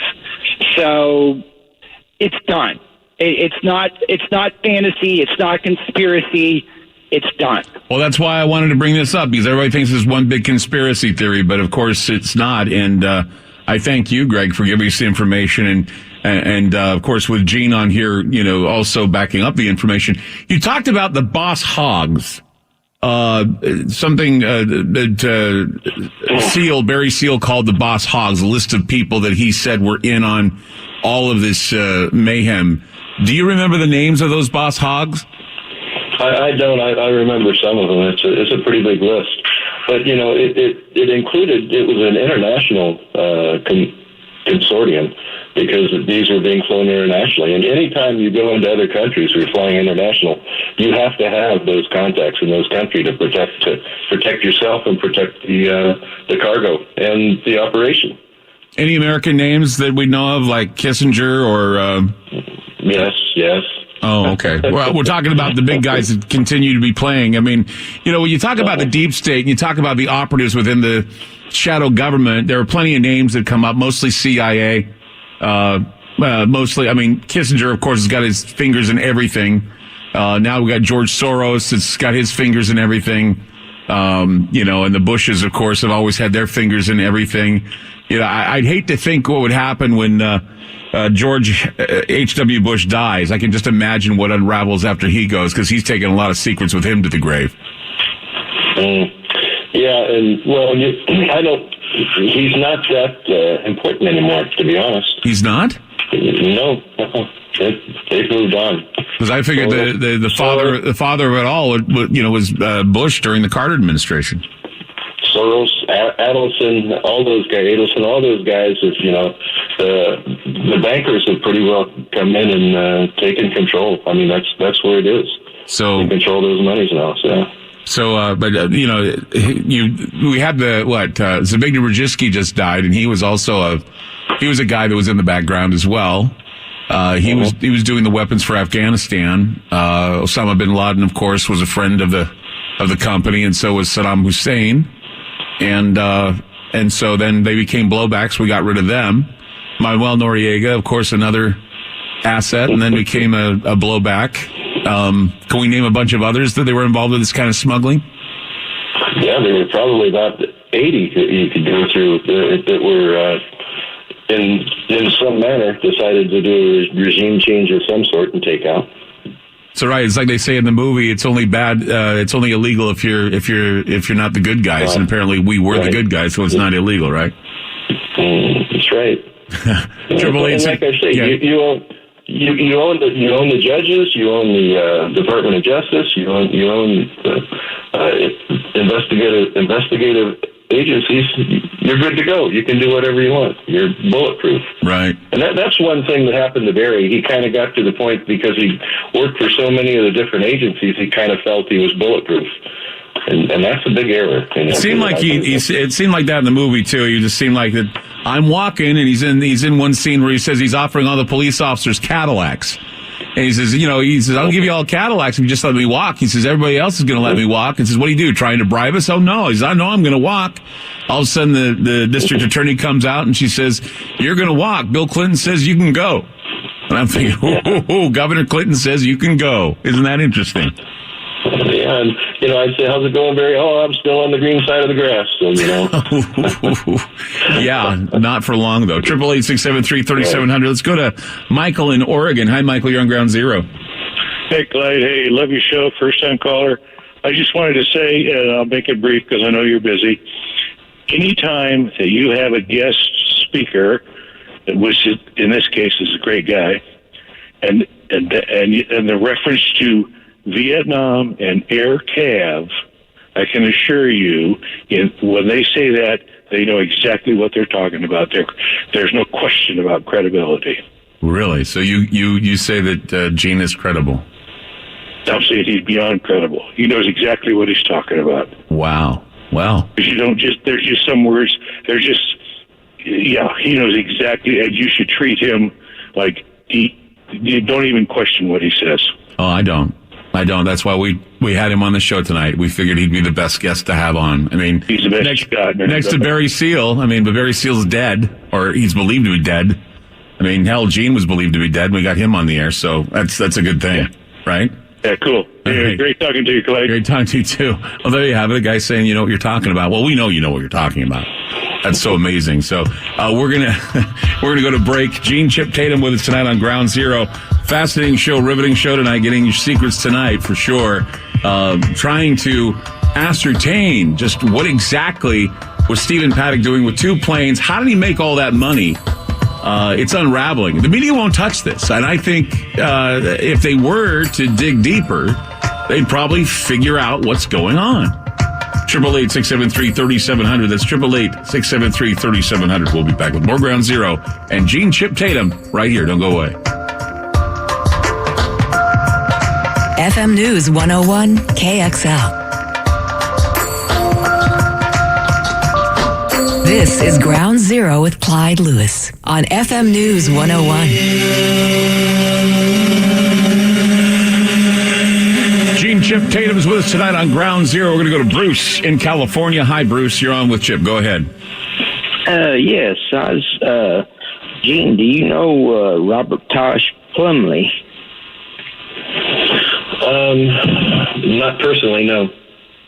Have you heard that name? Oh, yeah. Uh-huh. Oh, okay. I was just curious. He was a pilot, too. I think he worked with the CIA. I think hauling drugs and weapons. And where's he from, Bruce?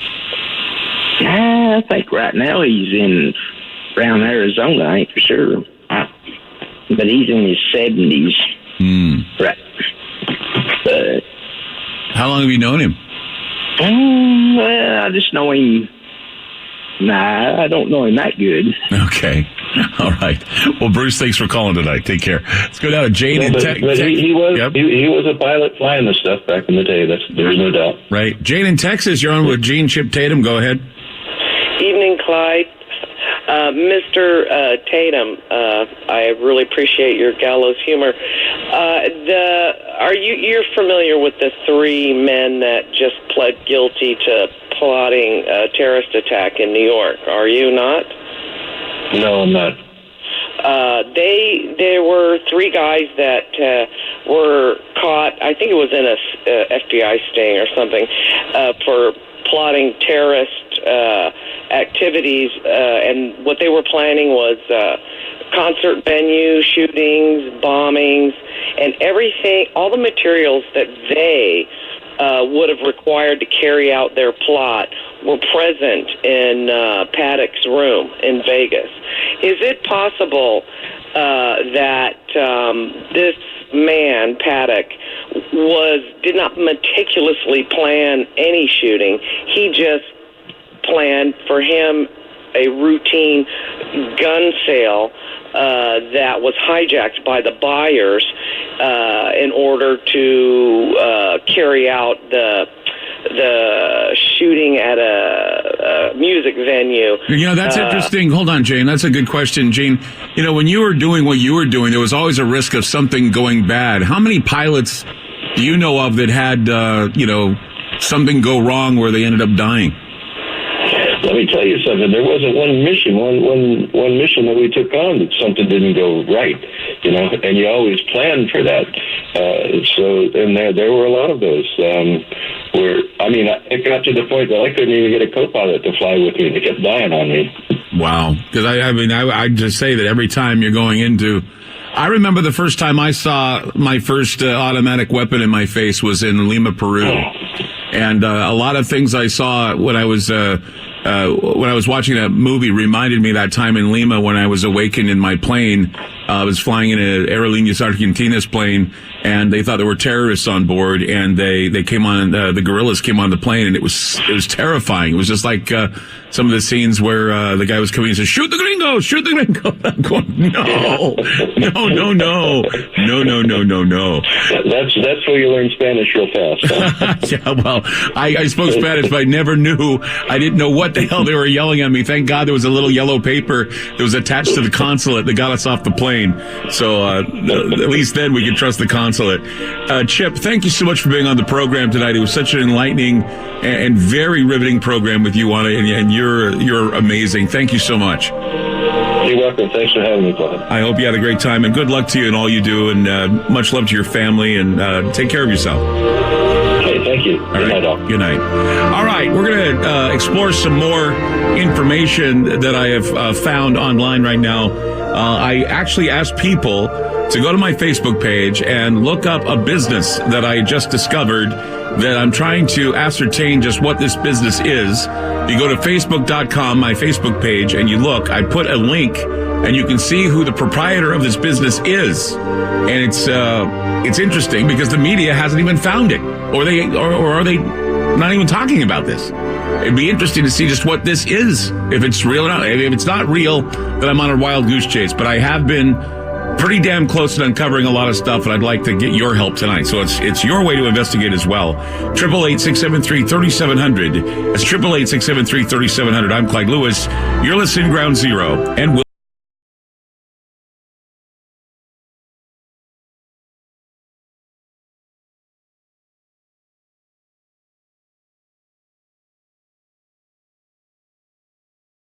FM News 101 KXL. Ground Zero So this is where the first guy got AIDS. Peter, this is the site of the 9/11 terrorist attacks. Oh, so Saddam Hussein did this? No. The Iraqi army? No. Some guys from Iraq? No. That one lady who visited Iraq that one time? No, Peter, Iraq had nothing to do with this. It was a bunch of Saudi Arabians, Lebanese, and Egyptians financed by a Saudi Arabian guy living in Afghanistan and sheltered by Pakistanis.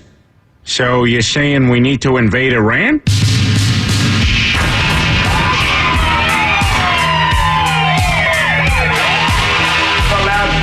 Spoke up and said, "Wait, Jimmy." The loudspeaker spoke up and said, "Wait, Jimmy." The loudspeaker spoke up and said, "Wait, Jimmy." Give up. Give up. Give up. Give up. Give up.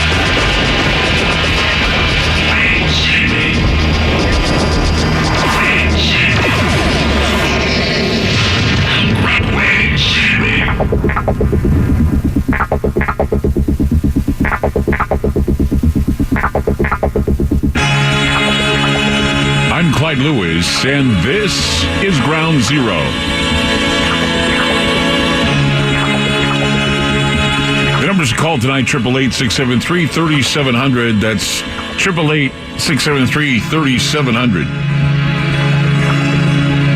You know, it's basic knowledge that throughout history there have been many attempts at establishing an empire around the world.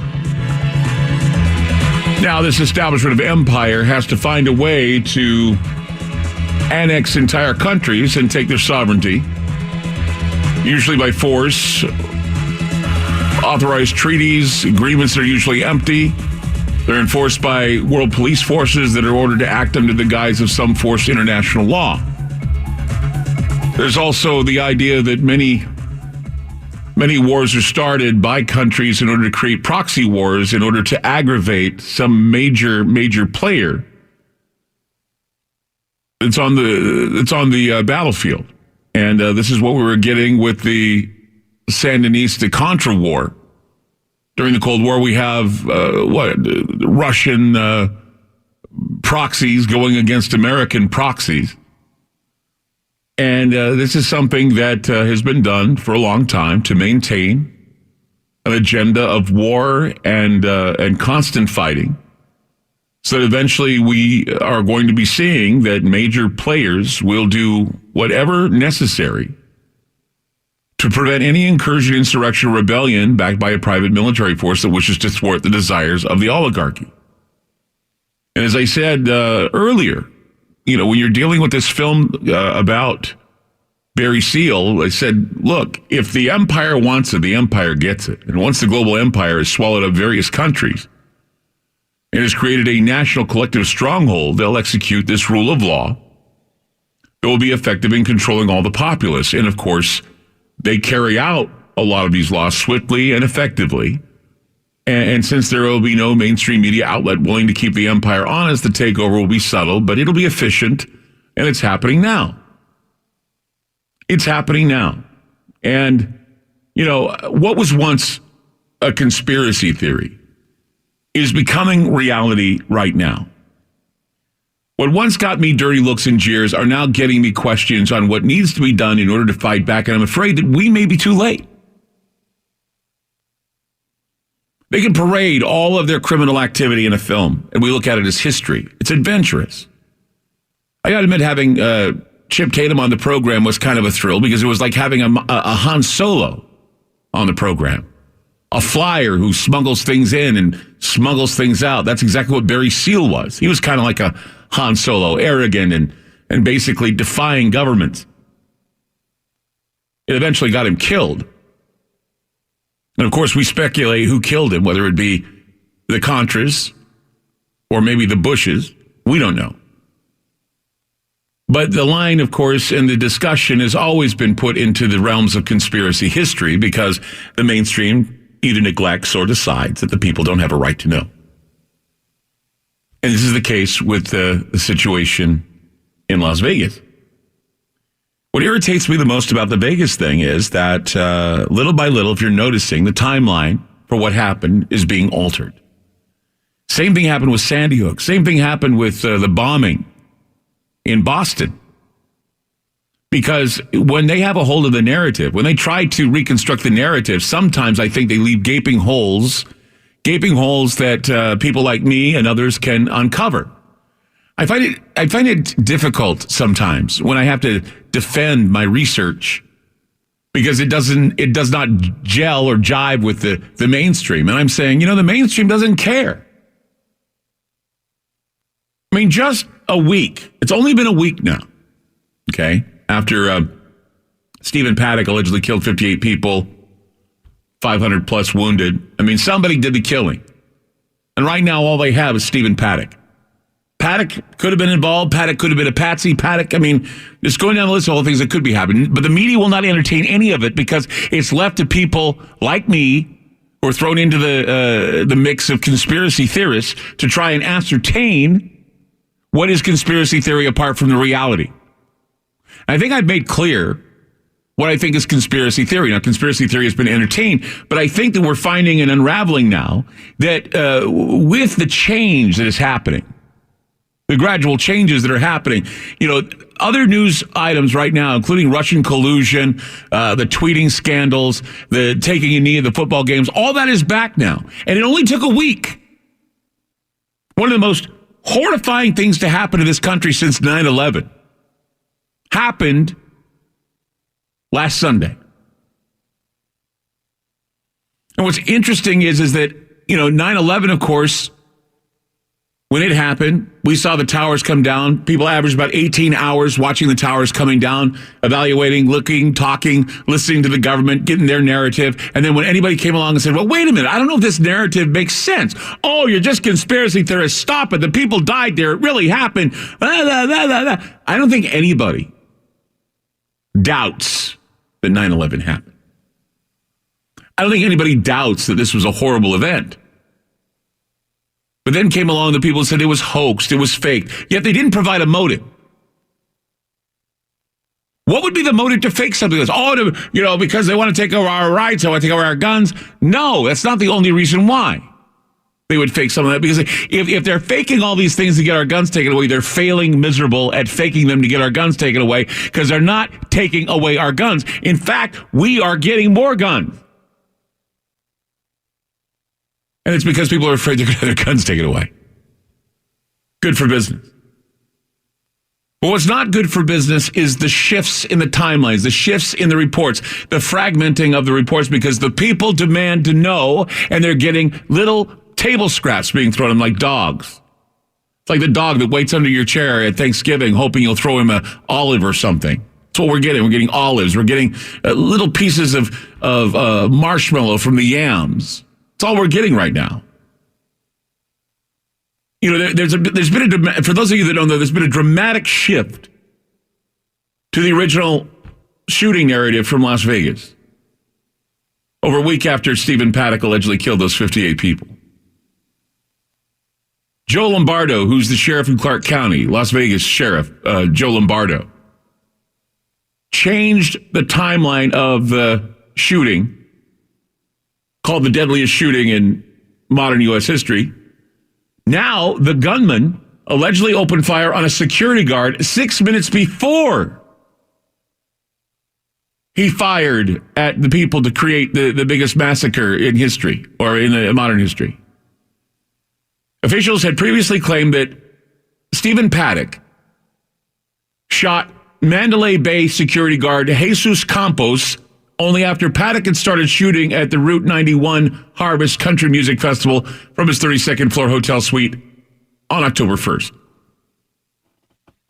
Now, the revision to the story also undermines the story surrounding the end of the shooting, where officials had previously credited Campos, who was shot in the leg, with stopping the 10-minute assault by turning the gunman's attention to the hotel hallway, where Campos was checking an alert for an open door in another guest's room. However, with the revelation that Campos was shot before the mass shooting, officials now admit that they don't know why he stopped his attack. And we don't know why. If the guard was aware of something going on in the room, it took them 72 minutes to apprehend Stephen Paddock.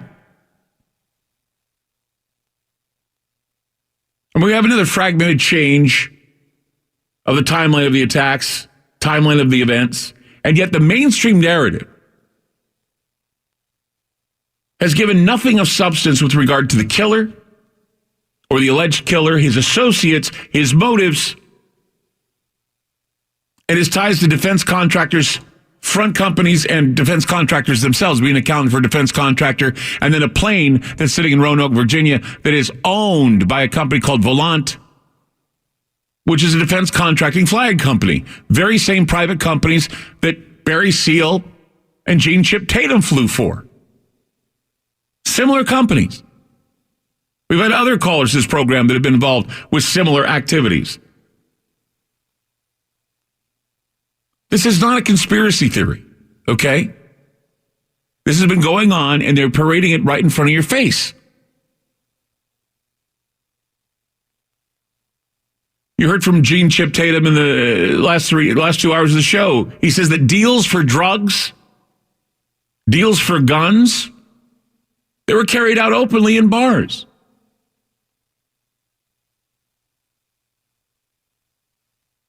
I asked him about whether or not the Mandalay Bay would be a great place to have an exchange of guns. He says, hell, we did it in bars. He says, nobody really pays attention, he says to me. He says, nobody wants to get involved. If they overhear something, they move on. They don't want to get close to anything like this. So it's not beyond the pale for even a gun, drug, or even human trafficking deal going on in Vegas, going awry. It could be a weapons deal with ISIS operatives. It could be a weapons deal for the Philippines. And now with new information that I have found, it could be something else. Human trafficking. Which, of course, Gene said you can get millions of dollars for a person if you just, even if you chop them up, he says, you can get lots of money from trafficking a human being. And the reason why I'm saying this is, let me just say this. Okay, so earlier I'd mentioned on my Facebook page that I had posted a Bizopedia entry. And Bizopedia, of course, is kind of like LinkedIn, where, you know, there are listings of businesses. And I came across a business called Paradise Ranch 21 LLC. It's registered in the state of Nevada. This is what it says in the entry. It says, Paradise Ranch 21 LLC is a Nevada domestic limited liability company filed on July 28, 2004. The company's filing status is listed as active, and its file number is LLC 168722004. The registered agent on file for this company is Incorp Services, Incorporated, located at, I won't give the address, you can find it on your own if you'd like. The company has one principal on record, meaning head of this business. His name is Stephen Paddock from Las Vegas, Nevada. And it's spelled STEPHEN PADDOCK. Paradise Ranch 21 LLC, filing state of Nevada, active July 28, 2004. Company age, 13 years, 3 months. Registered agent, Incorp Services. Principal, Stephen Paddock. Stephen Paddock. He is the principal of this operation. That is why I asked when I posted on Facebook if anybody who lives in Las Vegas knows where Paradise Ranch is. It's not a cat house, okay? It's not a cat house. It's between Twain and Flamingo, just west of Paradise, according to what I got on the Facebook page for my listeners. The actual address is not that. He just says it's not a prostitute ranch. People are saying it's a prostitute. It's not a prostitute ranch. It's something else. It's actually a business company that has several businesses within it. Incorp Services. And I'm looking at Incorp Services right now. I'm just trying to figure out, but it's not a cat house. It's not a cat house, I don't think. I'm just going down the list of what people are finding here. Paradise Ranch joint venture with Philippines Children's Fund of America. California charity that provides a transitional home for American children who fly from the Philippines. Now, strangely enough, there's also a Paradise Ranch business in the Philippines. And this Paradise Ranch is right next to former U.S. Air Force Base in Clark Freeport Zone in Angeles City. Now, according to Theobald, who's a listener, says that he believes that this Paradise group is a large-scale sex trafficking area in the Philippines. So was he a human trafficker? Stephen Paddock, a human trafficker. Was he a human trafficker? Was he a gun trafficker? Those are questions that need to be answered, and the media does not want to jump on this. But I just gave you the business. Paradise Ranch 21. He was the principal in this business. Is that on the media? No, it's not. 888-673-3700. That's 888-673-3700. It's not that hard. I mean, that's what I mean by packed journalism. This is lazy. I mean, if I can find this in a simple biz media packet, I mean, I don't know what the business is. I know it's not a cat house. But it may have a connection to some CIA operative ring or maybe even some other human trafficking ring. Who knows? It just gets weirder and weirder. 888-673-3700. That's 888-673-3700. We'll be back. FM News 101 KXL. This is Ground Zero on FM News 101.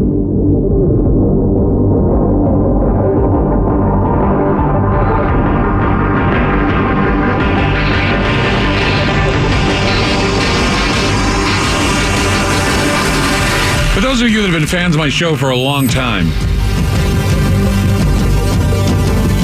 this is echoing of something that I was involved with when I first started Ground Zero, and that was an investigation of the Pattaya Beach Chinese opiate trades and human trafficking going on in Thailand.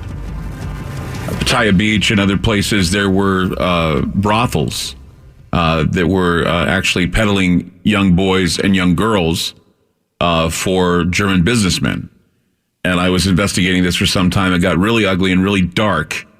And I would say that's one of the reasons why probably the mainstream news doesn't want to touch this, because there could be ties to deep political, well, let's just say we've already been through what is called Pizzagate.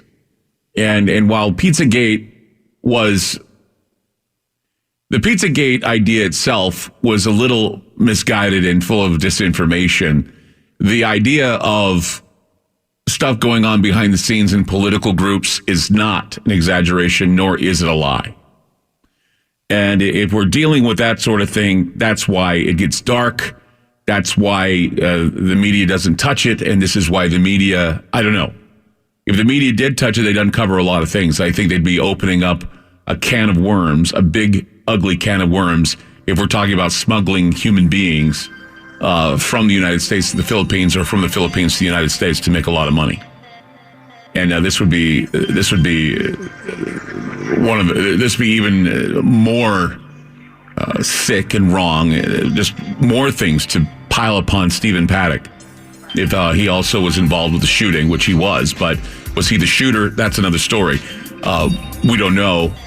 All we have is what the police say. Now the police are changing their dialogue. They're changing the timeline. They're changing and fragmenting it. And the media, I think, they'd rather talk about Pence walking out of an NFL game while we're giving meat to the audience tonight. Spread the word about this show, please. We really, really work hard to give you this information. We really would appreciate your support. 888-673-3700. It's 888-673-3700. We'll be back. FM News 101 KXL. More with Clyde Lewis and Ground Zero on FM News 101. Hey, you deliver up this far? Not yet, Sheriff. But I was thinking of Mr. Muffin Man. Granny's recipes. Evil plan. Shut down everyone in the forest. Running around the woodland. Give you a chance to find little arrows, ropes to tie, all for the magic line. Don't you shout at the criminal. in your play. Put the pressure back in, and they'll be gone next day. Because they get stifled over that open wide.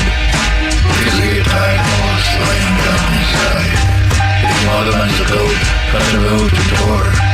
If the line is let it alone, don't you ask anymore. Politics of contraband does not include the killing of children.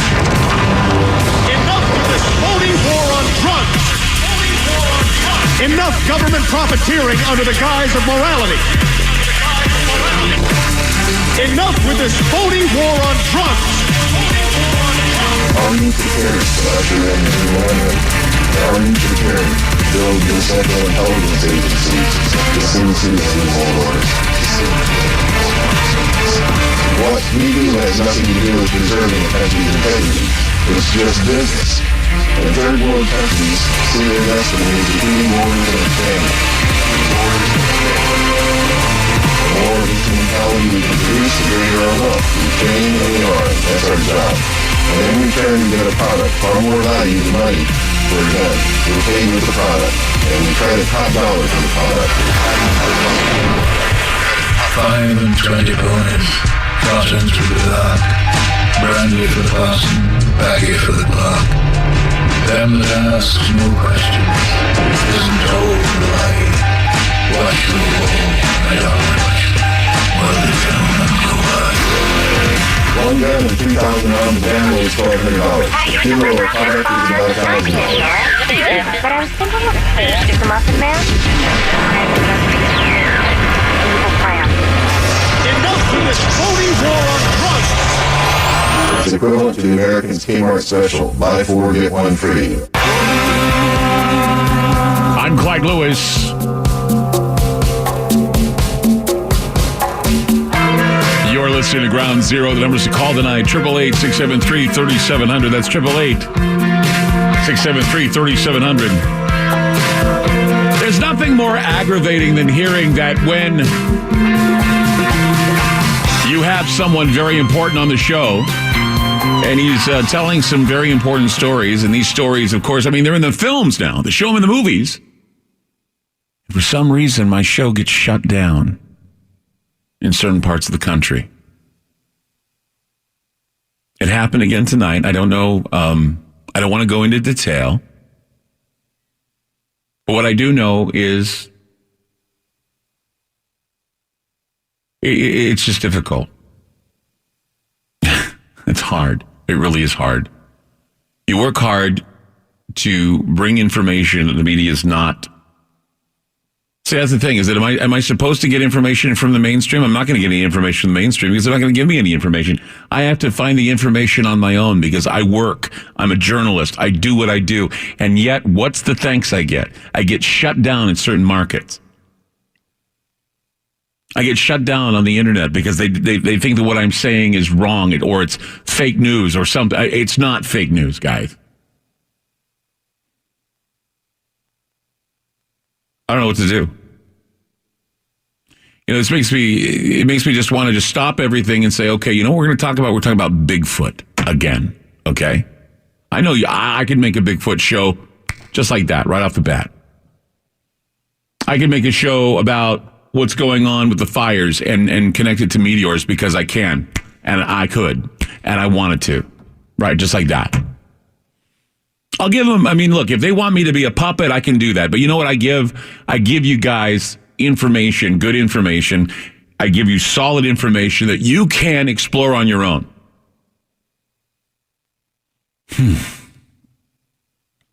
And yet, it's hard. It gets hard. It's harder and harder and harder. It's just, I don't know, man. It can discourage a person. It really can discourage a person. It really can. So, it's just you and me now. It's just you and me on the phones. You and me, you on the phone, me talking to you. It's honest radio. That's what I do. And if people want to cut me off because they don't like what I'm talking about or they're afraid of what I'm talking about, then fine, let them do that. But what we're doing, I think, is honest. I think it's important. I think that people have a right to know. And voices need to be heard, and dialogue needs to be had. That's the problem anymore, is people want to shut down dialogue if it's inconvenient.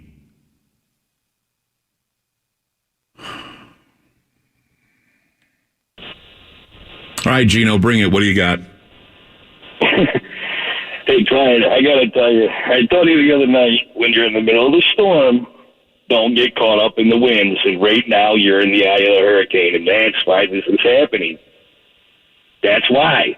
You couldn't be more money, man. I'm telling you. You impress me beyond belief every single time, to the point that after tonight's over, you're going to be at the top. Your money. I wish it was money. It's not money. I don't get money. Well, I mean, if it's money you're after, that'll probably come your way too. But you're around the money. Well, thanks. I appreciate that. So close. And I got to say, tonight was just awesome the way you put this together. Because you included so many historical facts and background and made it so nostalgic. A lot of laughs. So let's bring back some smiles on your face. How about that? Well, I mean, I'm proud of what we've done. I mean, I think Ron Patton should be commended. When we first heard what we were going to do, he and I both went and saw the film to find out more. We had to go to Colombia to find Chip because it was believed he had died. We dug around and dug around. We had other people that wanted to talk. We were going to talk with a few other people. We've got plenty of sources that could have come on, but nothing better than, we had John Carmen on. That was definitely something. He's Secret Service, and he was able to give us information. And then you come on and you give us a little information. I don't know where you're getting your information, but you get it. And I just think that now here we are. They're changing the dialogue for what's going on there. They've said that it's all changed now, and here we are. We're changing it up to give more people stuff to think about. But the media is not doing it. The media is now back to Russian collusion. The media is now back to North Korea. The media is now back to whether or not Mike Pence spent taxpayers' dollars just to walk out on a football game. And if that's what the people want, if that's what's going to get me to stay on the air, my God, it's either that or lose money. And I don't want to lose money because I have to take care of my family. Clyde, I don't know if you or anybody on your staff ever served, but I mean, after tonight, you guys deserve a medal. You really do. Well, I've never served. There are people who are greater than I am who serve. There are men and women. There are men and women who have the badge that serve every day. They have to wake up every day and fight crime in this country. They're the superheroes. All I am is a guy who has a show. And I now realize it can be abused and it can be ignored, and it really, really pisses me off. Okay, well, we can get to that, but no, you're doing the greatest service you could ever do to for this country and with this country right now at this moment right now. I mean, your cojones are bigger than I could ever have imagined. So, if you want to get into this, we'll run the gauntlet. We'll do this. I've gotten as far as I can get right now without stepping into the area of pure speculation. I've thrown out enough chum into the ocean. The sharks are going to start coming after me. I just think that what I have done is I've given the basis. If anybody wants to jump from that, fine. The media is stubborn; they don't want to talk about it, and other people are thinking that what I'm doing is I'm traveling into territory that needs to be shut down and censored. So I must be pissing off the right people. Well, here, let me remedy that this way, okay? Because, yeah, you do need to stop right where you're at. You really do. And I'm telling you that, okay? When I got with you last week, there's something I want to distance myself from and all that, okay? And that's that in no way, shape, or form was I trying to mislead, influence, or interfere with the current investigation. No, you didn't do anything of the kind. I remember John Carmen telling me that he really, really was impressed with what you were saying. And a lot of what you were saying is exactly, even the time you even spoke before even Trump said, this is just the calm before the storm. You said that before Trump did. And it was like, wow. Huh? He was the one that told you I was leading you around by the nose, though, wasn't he? Yeah, you were. That's all beat cop talk, so I knew that's where it came from for sure. But see, here's the thing, though. Okay, what do you lead around by the nose? A bloodhound. What's a bloodhound there for? Okay, so tonight I'm going to be the bloodhound. Just let me off the leash. Let me off the leash. Can we do that? You're already off the leash, though, man. I don't need you to let you off. I don't. Beautiful. I appreciate it. Anyway. Yes. Anyway, so, yeah. When I got fleshed out by the Justice Department regarding the takedown that the FBI had from that plot, you know, that kind of was to downplay something I introduced into this that I inadvertently let go in a different direction, possibly. But what they were doing was they were just communicating that the FBI is on top of its game. Not every undercover operation is dirty. They really are protecting the American people.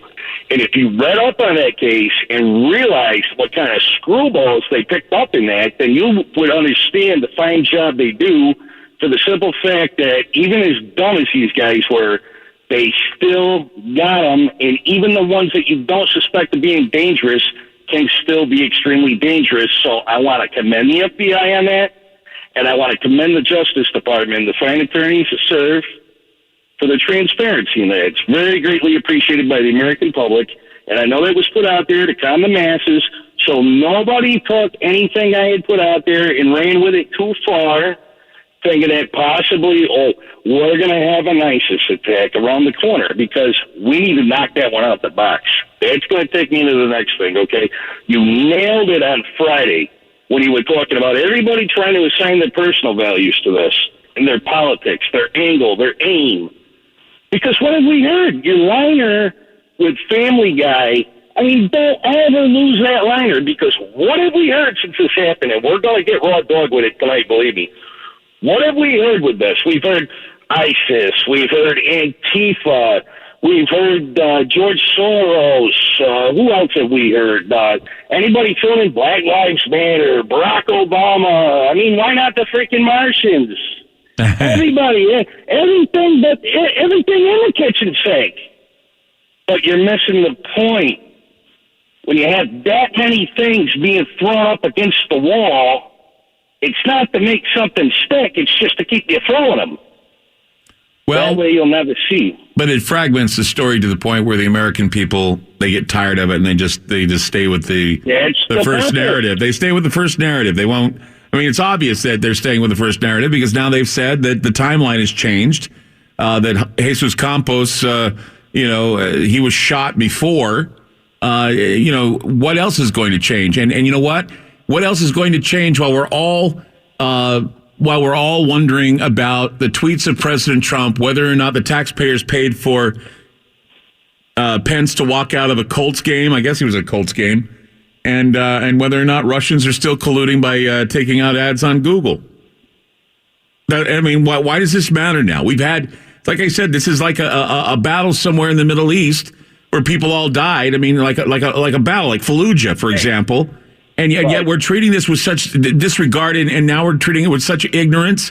And people yelled at me and they said, "Hey, what are you doing? You're tarnishing those lives." I'm thinking, no, now we're tarnishing the lives of those people because we're not going to talk about or give an answer as to what happened. We're just going to stick with the narrative, and that narrative's fine for everybody else. It's all being erased in Las Vegas right now as we speak. Yeah, that's right. You're exactly on point, because the thing is they wanted to introduce everything else. Keep the news cycle moving. Don't look over here. We already showed you everything you need to know. And once again, being treated like children. Well, hey, for those people that said that to you, I'm going to bring up something no one really wants to talk about in terms of tarnishing the victims. Now, you tarnish the victims when you overlook them, because if you knew who they were, okay, one of the angles put out there, it was a pro-Trump crowd, a pro-gun crowd. No. If you knew the reality of it, I'll tell you who it was. It was active duty military, former military, veterans, cops, firefighters, EMT workers, and innocent everyday Americans of every race, color, creed, and age that all got together outside on a Sunday night in Vegas to enjoy some good music and company of each other. Now, what value do you need to assign to it beyond that? You had real American heroes and you had real people, and we're not going to lose that, because what happened is America got shot in the back. We got shot right in the back, and it went right through the skin and right into the backbone of what makes this country great with those people. And it almost went right through and hit the heart, and that's what they were hoping for. That's what this was really about. And they tried every angle. They just tried to inch it in a little further because, again, they want you looking in a different direction. That's all they've done from the start. All they've done from the start with this. Everything. I know. The second this happened, bam, 24 hours, we got our guy. Not 72. We got our guy. Right away, we got our guy. We know everything about him, but we don't know anything at all. And what's the first picture we saw of this guy? We saw him with his eyes closed, holding up a drink. What is he doing? Toasting to us in death? It's just... Yeah, that's what it looked like to me. It looked like, Gino, hey, I'm dead now, but I want to give you the photos. Gino, thank you so much. I got to go. I'm out of time, but thank you for your calls. Thank you for your call. 888-673-3700. That's 888-673-3700. We'll be back. FM News 101 KXL is Ground Zero with Clyde Lewis on FM News 101.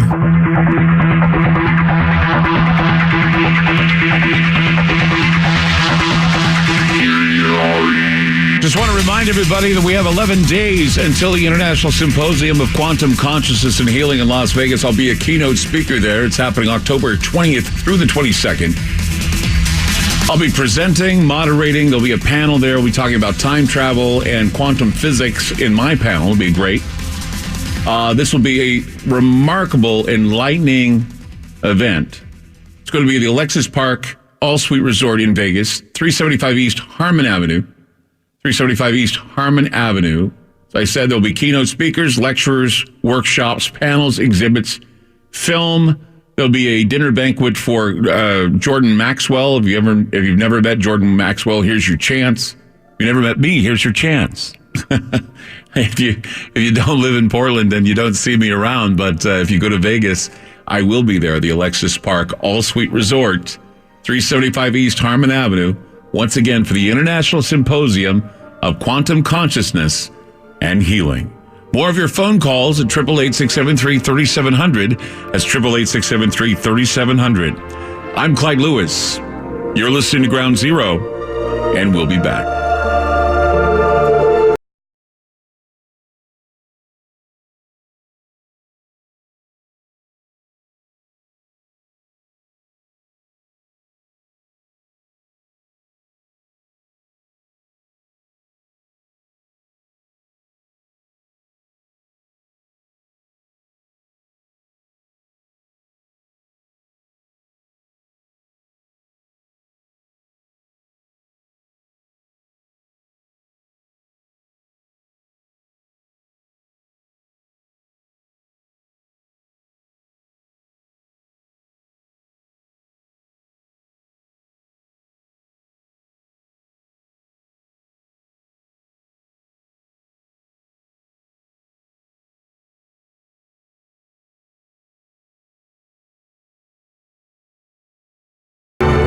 FM News 101 KXL. I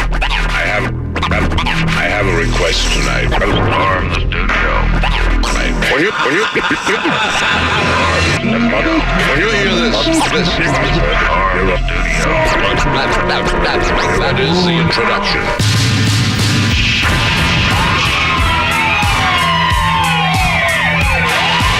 The loudspeaker spoke up and said, "Wait, Jimmy." The loudspeaker spoke up and said, "Wait, Jimmy." The loudspeaker spoke up and said, "Wait, Jimmy." Give up. Give up. Give up. Give up. Give up. Wait, Jimmy. Wait, Jimmy. Wait, Jimmy.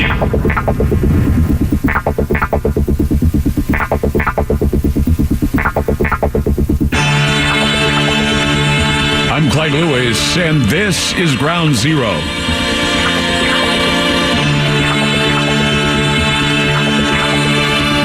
Back on the 5th of September, the board of MGM Resorts International, owners of Mandalay Bay, they decided to approve a $1 billion share repurchase program. The market cap of about $17.7 billion today. The program represented a significant portion of its current market cap. By the end of the week, MGM CEO James Murren had coolly divested himself of 80% of the shares he owned in his company. The divestment came just days before the ex-dividend date of September 8, 2017. Now, the sales were originally disclosed in a document filed with the Securities and Exchange Commission. Murren had previously divested 57,269 shares on July 31st and August 9th of 2017.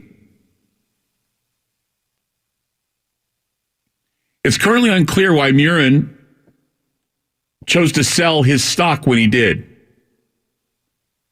To date, MGM stock has not experienced a significant decline in value due to the repurchasing program, and it could be interpreted to run against the company's interest for the CEO to convey a sense of urgency in the selling of his shares by disposing of them immediately after the commencement of his company's share repurchase program. It's also strange that the CEO of a company would sell more than half of their stake, let alone 80% in the company that they represented. Mr. Murren and his fellow board members were not the only speculators who were bearish on MGM's prospects.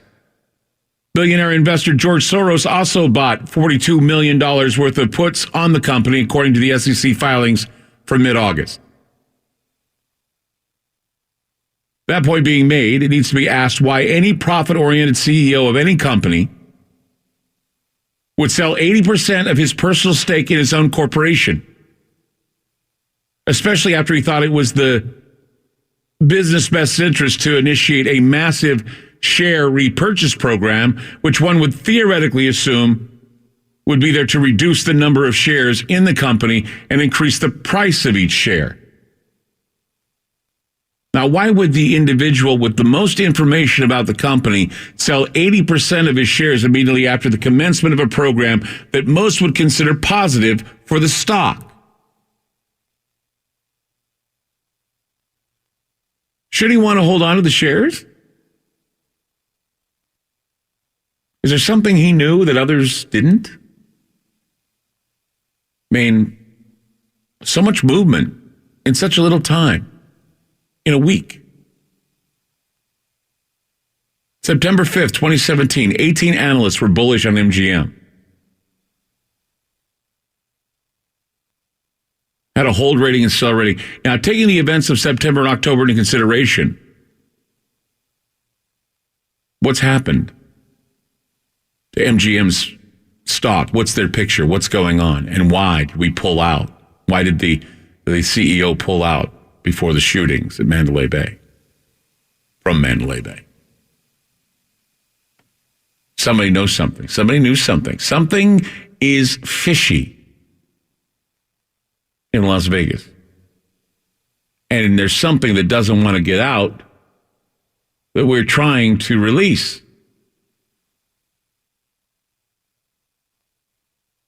888-673-3700. That's 888-673-3700. Let's go to Melissa in South Carolina. Hi, Melissa. You're on Ground Zero. Hello. First of all, thank you and your guests and informed callers for, getting our brains working and giving us information that's hard to find. And I called to honor someone and give you information, if you haven't heard it, to look it up. But there have been a lot of things that have happened between when I called and now. And one thing was the sheriff at the top of the hour. It was 1 o'clock here, 1 a.m. Eastern, and he came out and said what you referenced then when you came back on the air about the timeline. Mm-hmm. That's the first I've heard him is today. He's been kind of in the background because he came out very strongly initially over and over again saying this wasn't one person. Right. It's not the work of one person. And then he disappeared, and then another deputy chief or whomever started filling in other information, but he went away, and now he's back with this other information. Mm-hmm. And so thank you for informing people about that. And I also appreciate very much that you call this man who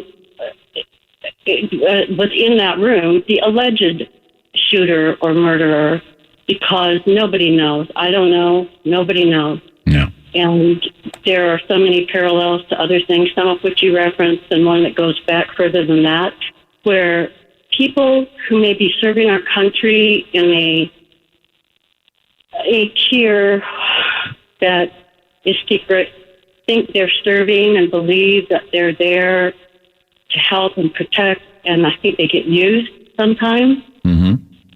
And that might be a possibility here because there's so many things that don't fit. So many, and when you brought up the information about the Paradise Ranch, I had to confess, I said, that's one of those hookers. Well, let me just tell you this about the Paradise Ranch. There's more than one company that calls itself the Paradise Ranch, so maybe it is an escort service. Maybe it is a special type of escort service working out of an office. I don't know what it is, but there's got to be a way he made his extra money. There's got to be a way he made his millions, and it wasn't working at Morton Thiokol. I'll tell you that right now.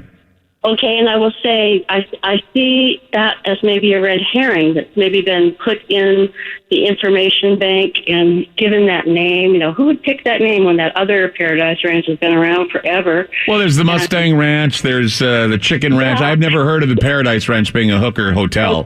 Okay. You know, in fact, I know Dennis Hoff, the guy who runs the ranch out in Reno. I know him. I worked with him on another radio show, actually.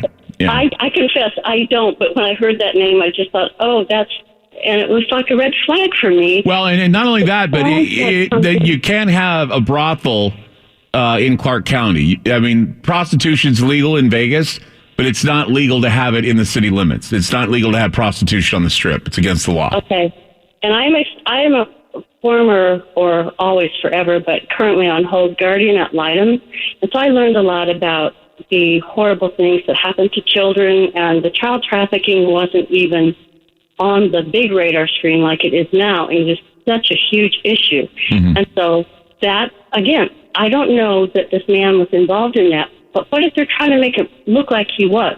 And so when I first called, the point that I wanted to make was Steve Wynn has come out, and I've heard this a rebroadcast of his interview, and I don't know who he was speaking to, what network interviewed him. And it was kind of hard to hear him. He was very, I don't know, his voice was deep. It was hard to hear, but he wanted to let people know that this man, and sometimes his girlfriend, had frequented his casino, and that everybody, waiters, bell people, everybody who they came in contact with over those years had nothing negative to say about them. They were very polite. They were well behaved. They never drank any alcohol, either one of them. He made it very clear. He was brave, I think, to come out and say this, because it flies in the face of everything that we're being told we should think about this. Mm-hmm. Man, the talk show host all day long, oh, he's a psychopath, oh, he's a mental case, oh, he's on drugs, oh, he's blah, blah, blah. This makes it worse, Clyde. When people want to be the gurus and tell everybody what's going on, no, that fuels the fire. And so here's Steve Wynn, who's an expert on all of these things, and he came out publicly and said, there's something wrong here. And then he also mentioned that at his casinos, if somebody was holed up for 3 days, they would never let that do not disturb sign hang there for more than 24 hours. I remember him saying that. He said if we had a do not disturb sign on a door for 3 days, we would check and see if the person in there is okay. Because I put a do not disturb sign up when I go to sleep. If I want to be slept and left alone, I do that. But then I kind of like the idea of when I go to these conventions.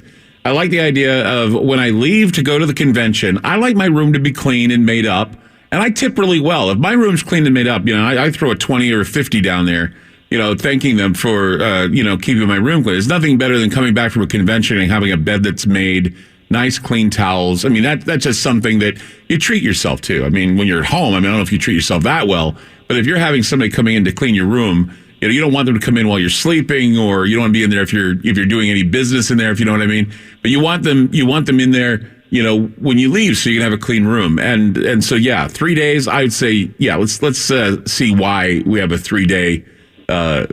He said 1 day, after 24 hours, he said they do a room check because they are concerned that somebody might be having an issue and they don't want that to happen in their hotel. Right. I'm sure they do it respectfully, but he made a point of saying that. They don't let it go 24 hours. And so he was putting information out there as an expert on all these issues. Mm-hmm.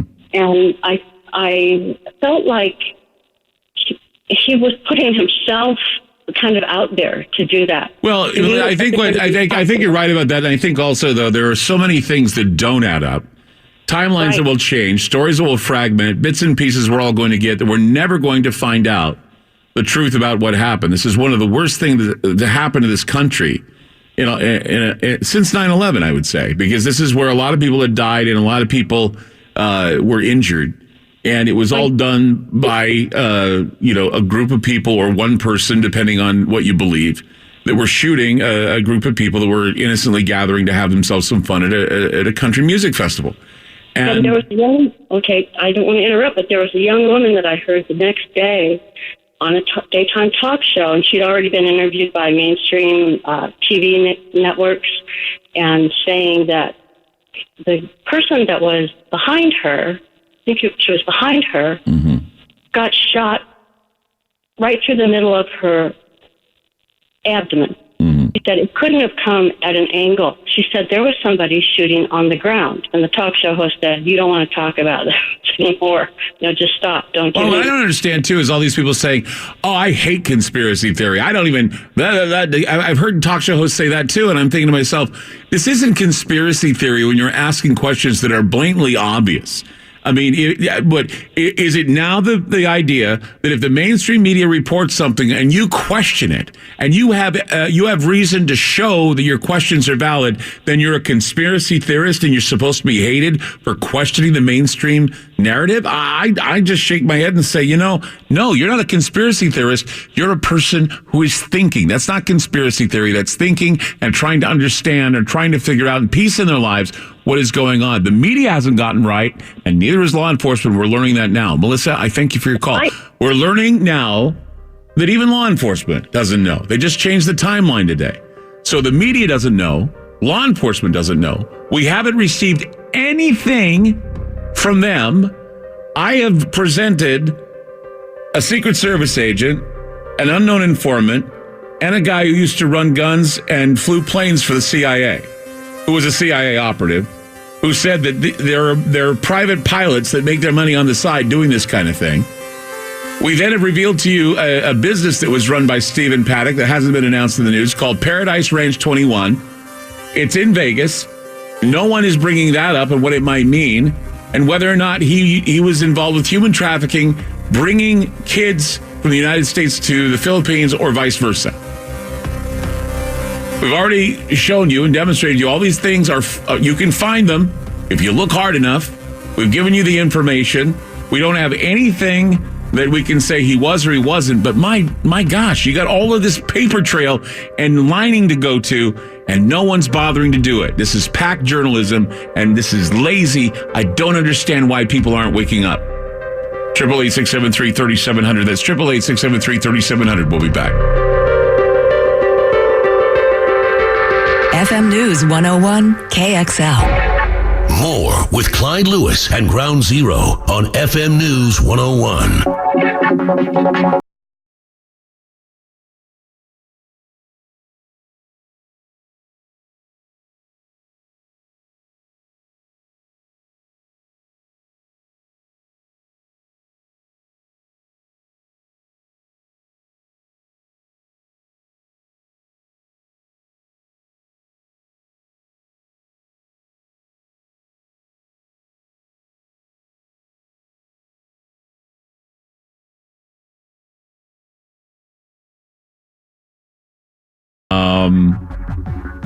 Also, someone says it's a condo community. Maybe. Who knows? See, that's the thing, is that you give somebody a little bit and they'll go out and they'll look for it. See, that's the thing. That's the difference. You give people something to look through and study. And they'll do it because they want to find out. I mean, and they wonder why people turn to the internet and they say, oh, it's fake news. That's one way. That's just what they'll do is they'll just say it's all fake news. All they have to say, it's fake news, and people who believe in others who wear these suits and ties and get paid millions of dollars to say things. Can you imagine?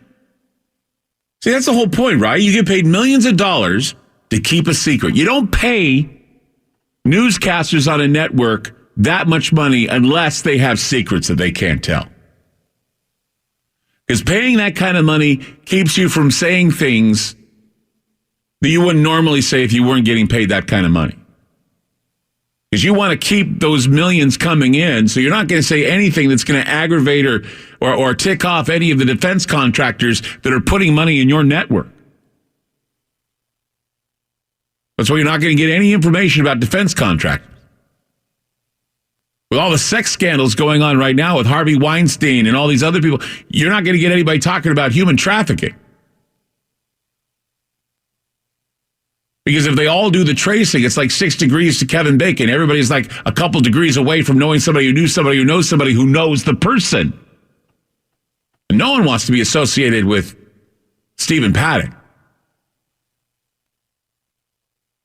Nobody wants to be associated with Mary Lou Danley.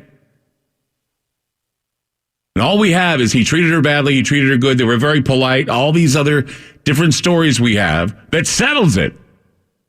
But the whole time, pointing out character flaws in somebody that's accused of a murder. The whole time we play with these character flaws, the whole time we play with these ideas that can be molded and shaped for political reasons, every time we do this, it just buys more time for those who really did the act. Buys them more time to hide, buys them more time to do whatever they do and to do it again. Which, if you believe in the copycat effect, it will happen again. And that's what's so tragic. That while we're busily scrambling and taking care of these push-button issues by the media, a story is not being told. The story of those who died in Las Vegas.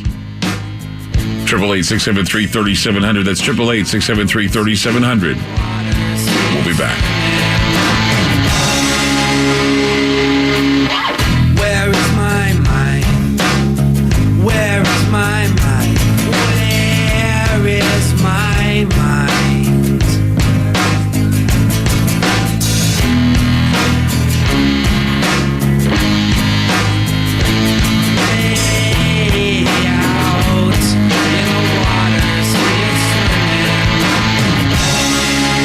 FM News 101 KXL. More with Clyde Lewis and Ground Zero on FM News 101. JM-16 A2 service rifle is a lightweight air-cooled gas-operated magazine-fed shoulder weapon. It fires a 5.56 millimeter ball projectile, muzzle velocity 2,800 feet per second. This is my rifle. Repeat after me. This is my rifle. Repeat after me. It seems like in today's society, it's almost impossible to address government conspiracies without being painted as a lunatic. But history proves conspiracies do exist, and in fact, many that have gone down in the historical record would shock people to the core if only they knew about them. An armory.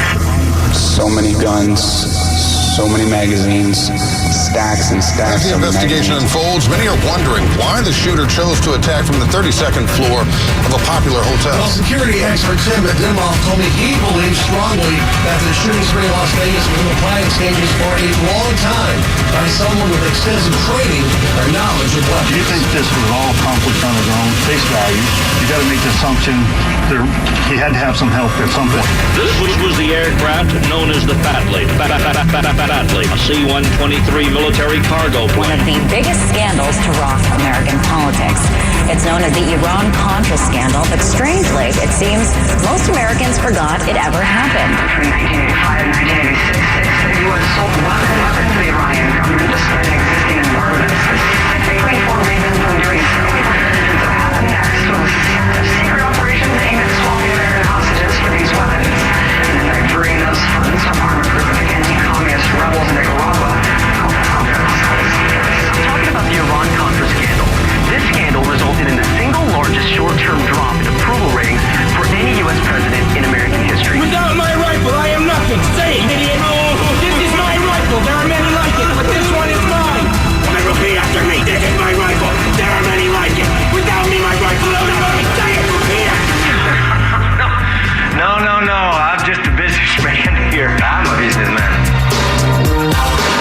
Clyde Lewis.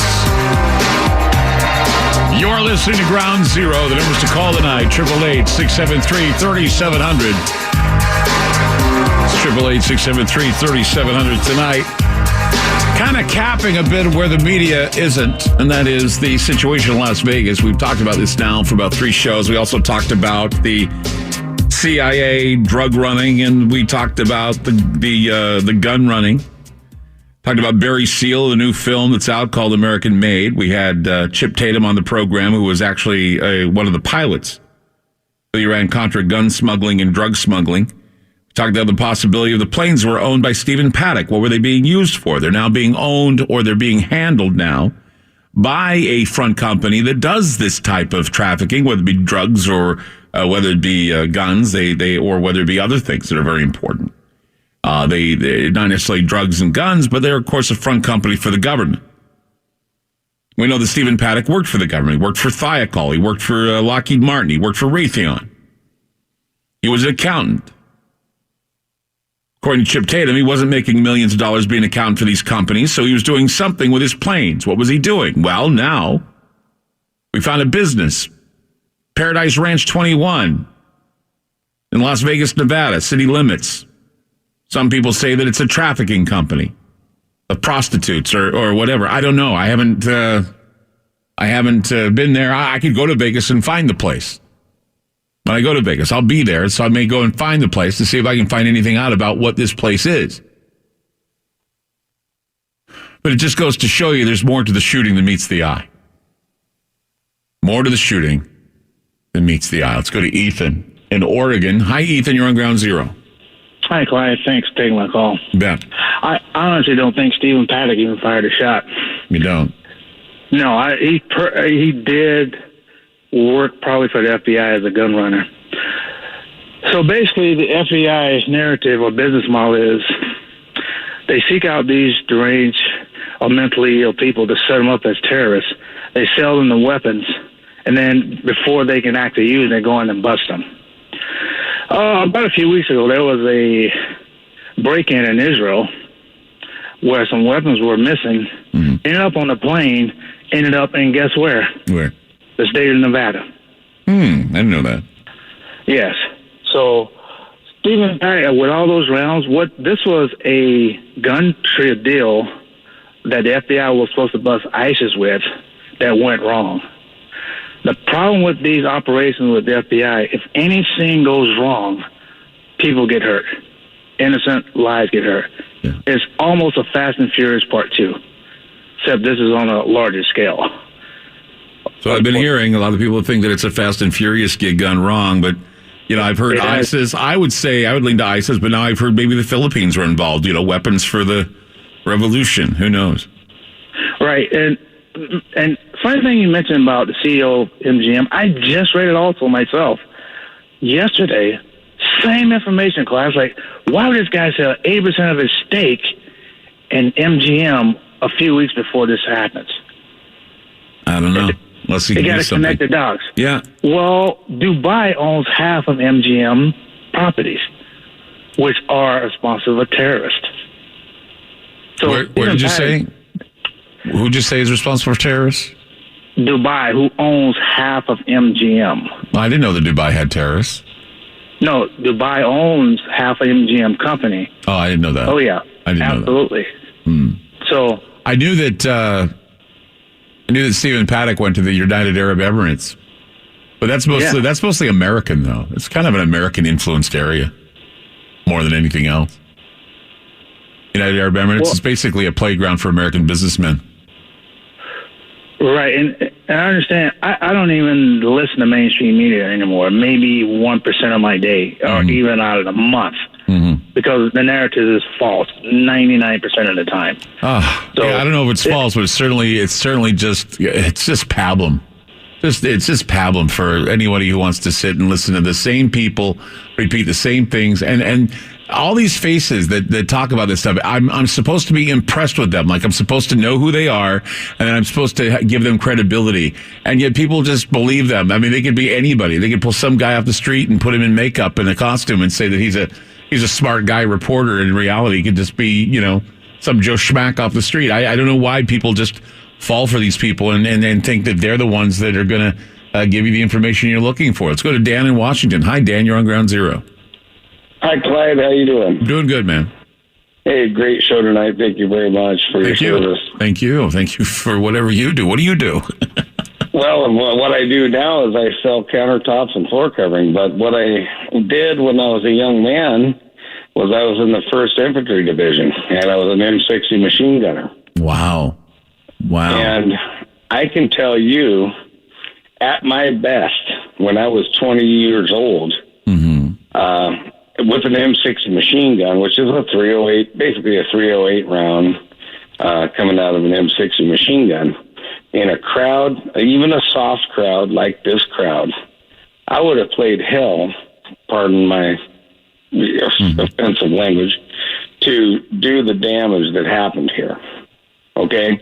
Now, when I say that, a round from an M60 machine gun one round with as close together as those people were, will take out 2 to maybe even 3 people, or damage. The first guy's getting pinned through, second guy's getting hit, and the third guy's getting a real light hit. Okay? So we used to fire 200 round belts. Every third round would be a tracer. We had an AG, which was an assistant gunner, and his job was to have the extra barrel, because once you fire a few hundred rounds through that thing, you got to change the barrel. The barrel's melting down, okay? So the equipment that was in that room, let me explain it this way. I was very quiet when it first came out. I thought it stunk, okay? But I said nothing because I wanted to hear more information. When I heard that the caliber of the weapons were 5.56 or were 5.56 or 223, which 223 is sort of the version that is civilian, and then the 5.56 is the military version, the same round. When that bullet hits a cadaver or hits a body, it starts to tumble. Okay, and so you don't have a lot of secondary hits. You may have some as close together as those people were, and so the time frame that the firing was going off and everything, and the type of equipment he had, those bump stocks are only about 50% proficient. So in other words, when you start firing a bump stock, and I've fired them, and you're firing a 5.56 weapon, about 15 rounds into a 30-round clip, it usually jams, okay? So if he had 23 weapons, he's going to be going, and it's going to jam, and he either has to make a decision to unjam that weapon, which takes, 30 seconds, and try to get it firing again, or go to the next weapon. He had a lot of weapons there, supposedly, which I've never bought the original line on this. And so I'm going to myself, okay, so we've got 60 fatalities, we've got 500 casualties. So that's at least 500 rounds being fired, at least. And that is a stretch with a 5.56 round or a 223 round, same, the civilian version. Because again, if you're using a 7.62 round, which is a AK-47 type weapon, you can possibly be hitting 2 or 3 people with one round. But the 5.56 dances around. Once it hits a cadaver, it dances around. It doesn't just go straight through. And so I'm going, wait a minute. And so anyway, I didn't say much until I found out the 5.56 angle, and I'm going, okay, then this stinks. And then the next thing I hear is first I see a video of basically his level of the hotel. And I've stayed in the Luxor and the Mandalay Bay several times. Right. And so I can kind of get a little bit of a geographical sense of what's going on too.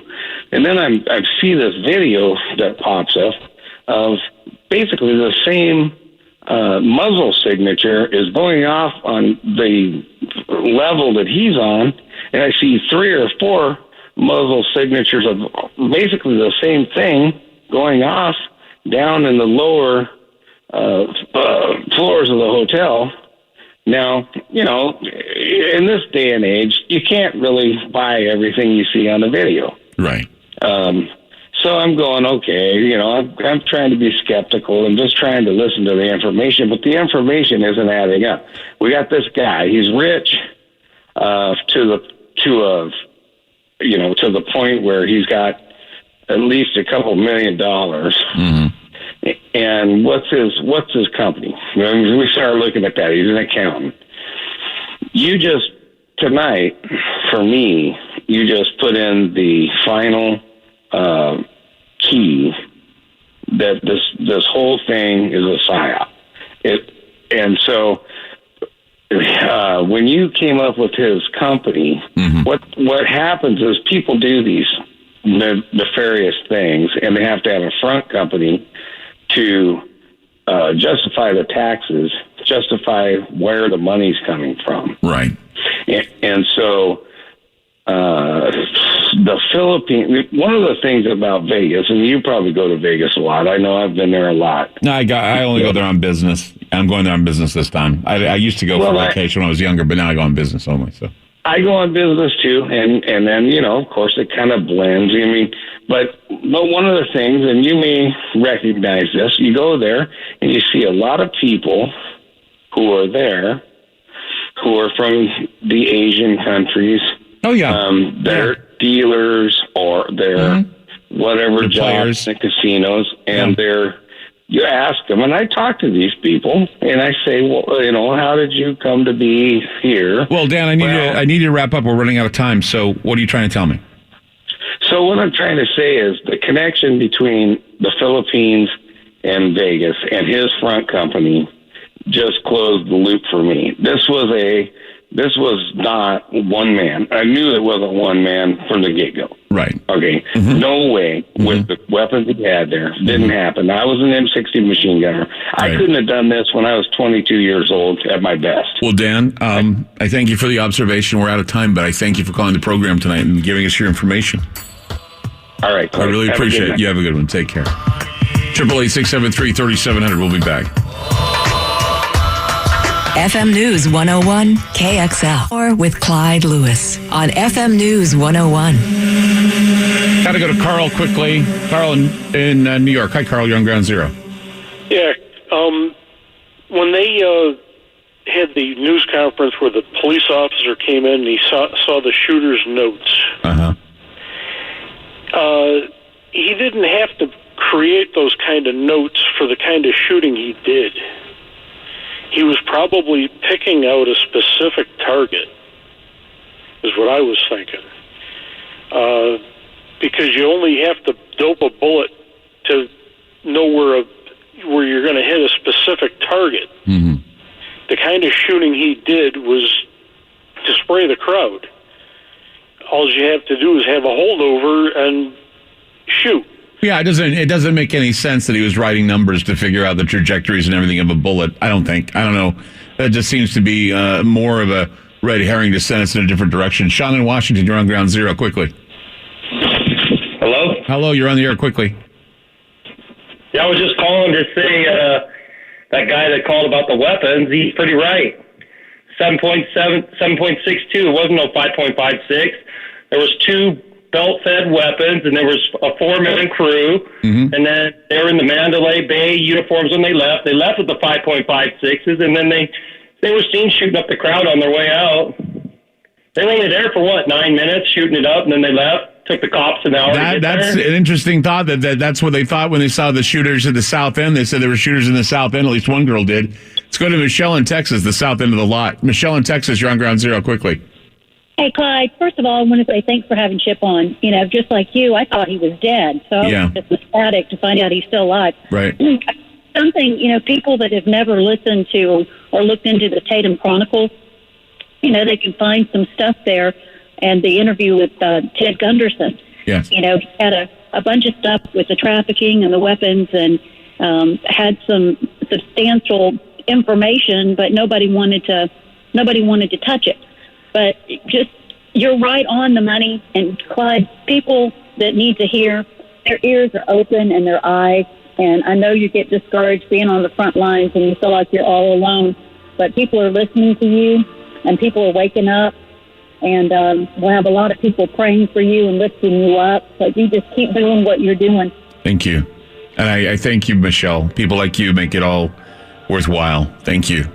You are making a difference. And you just stay on it, because this goes really deep. And I believe before all this is over with, the Lord's going to pull back the veil, and he's exposing things. And you're going to be the voice. You're the forerunner to help expose some of this. But when you deal with the money and the drugs and the weapons, it all leads to the human trafficking. This is an evil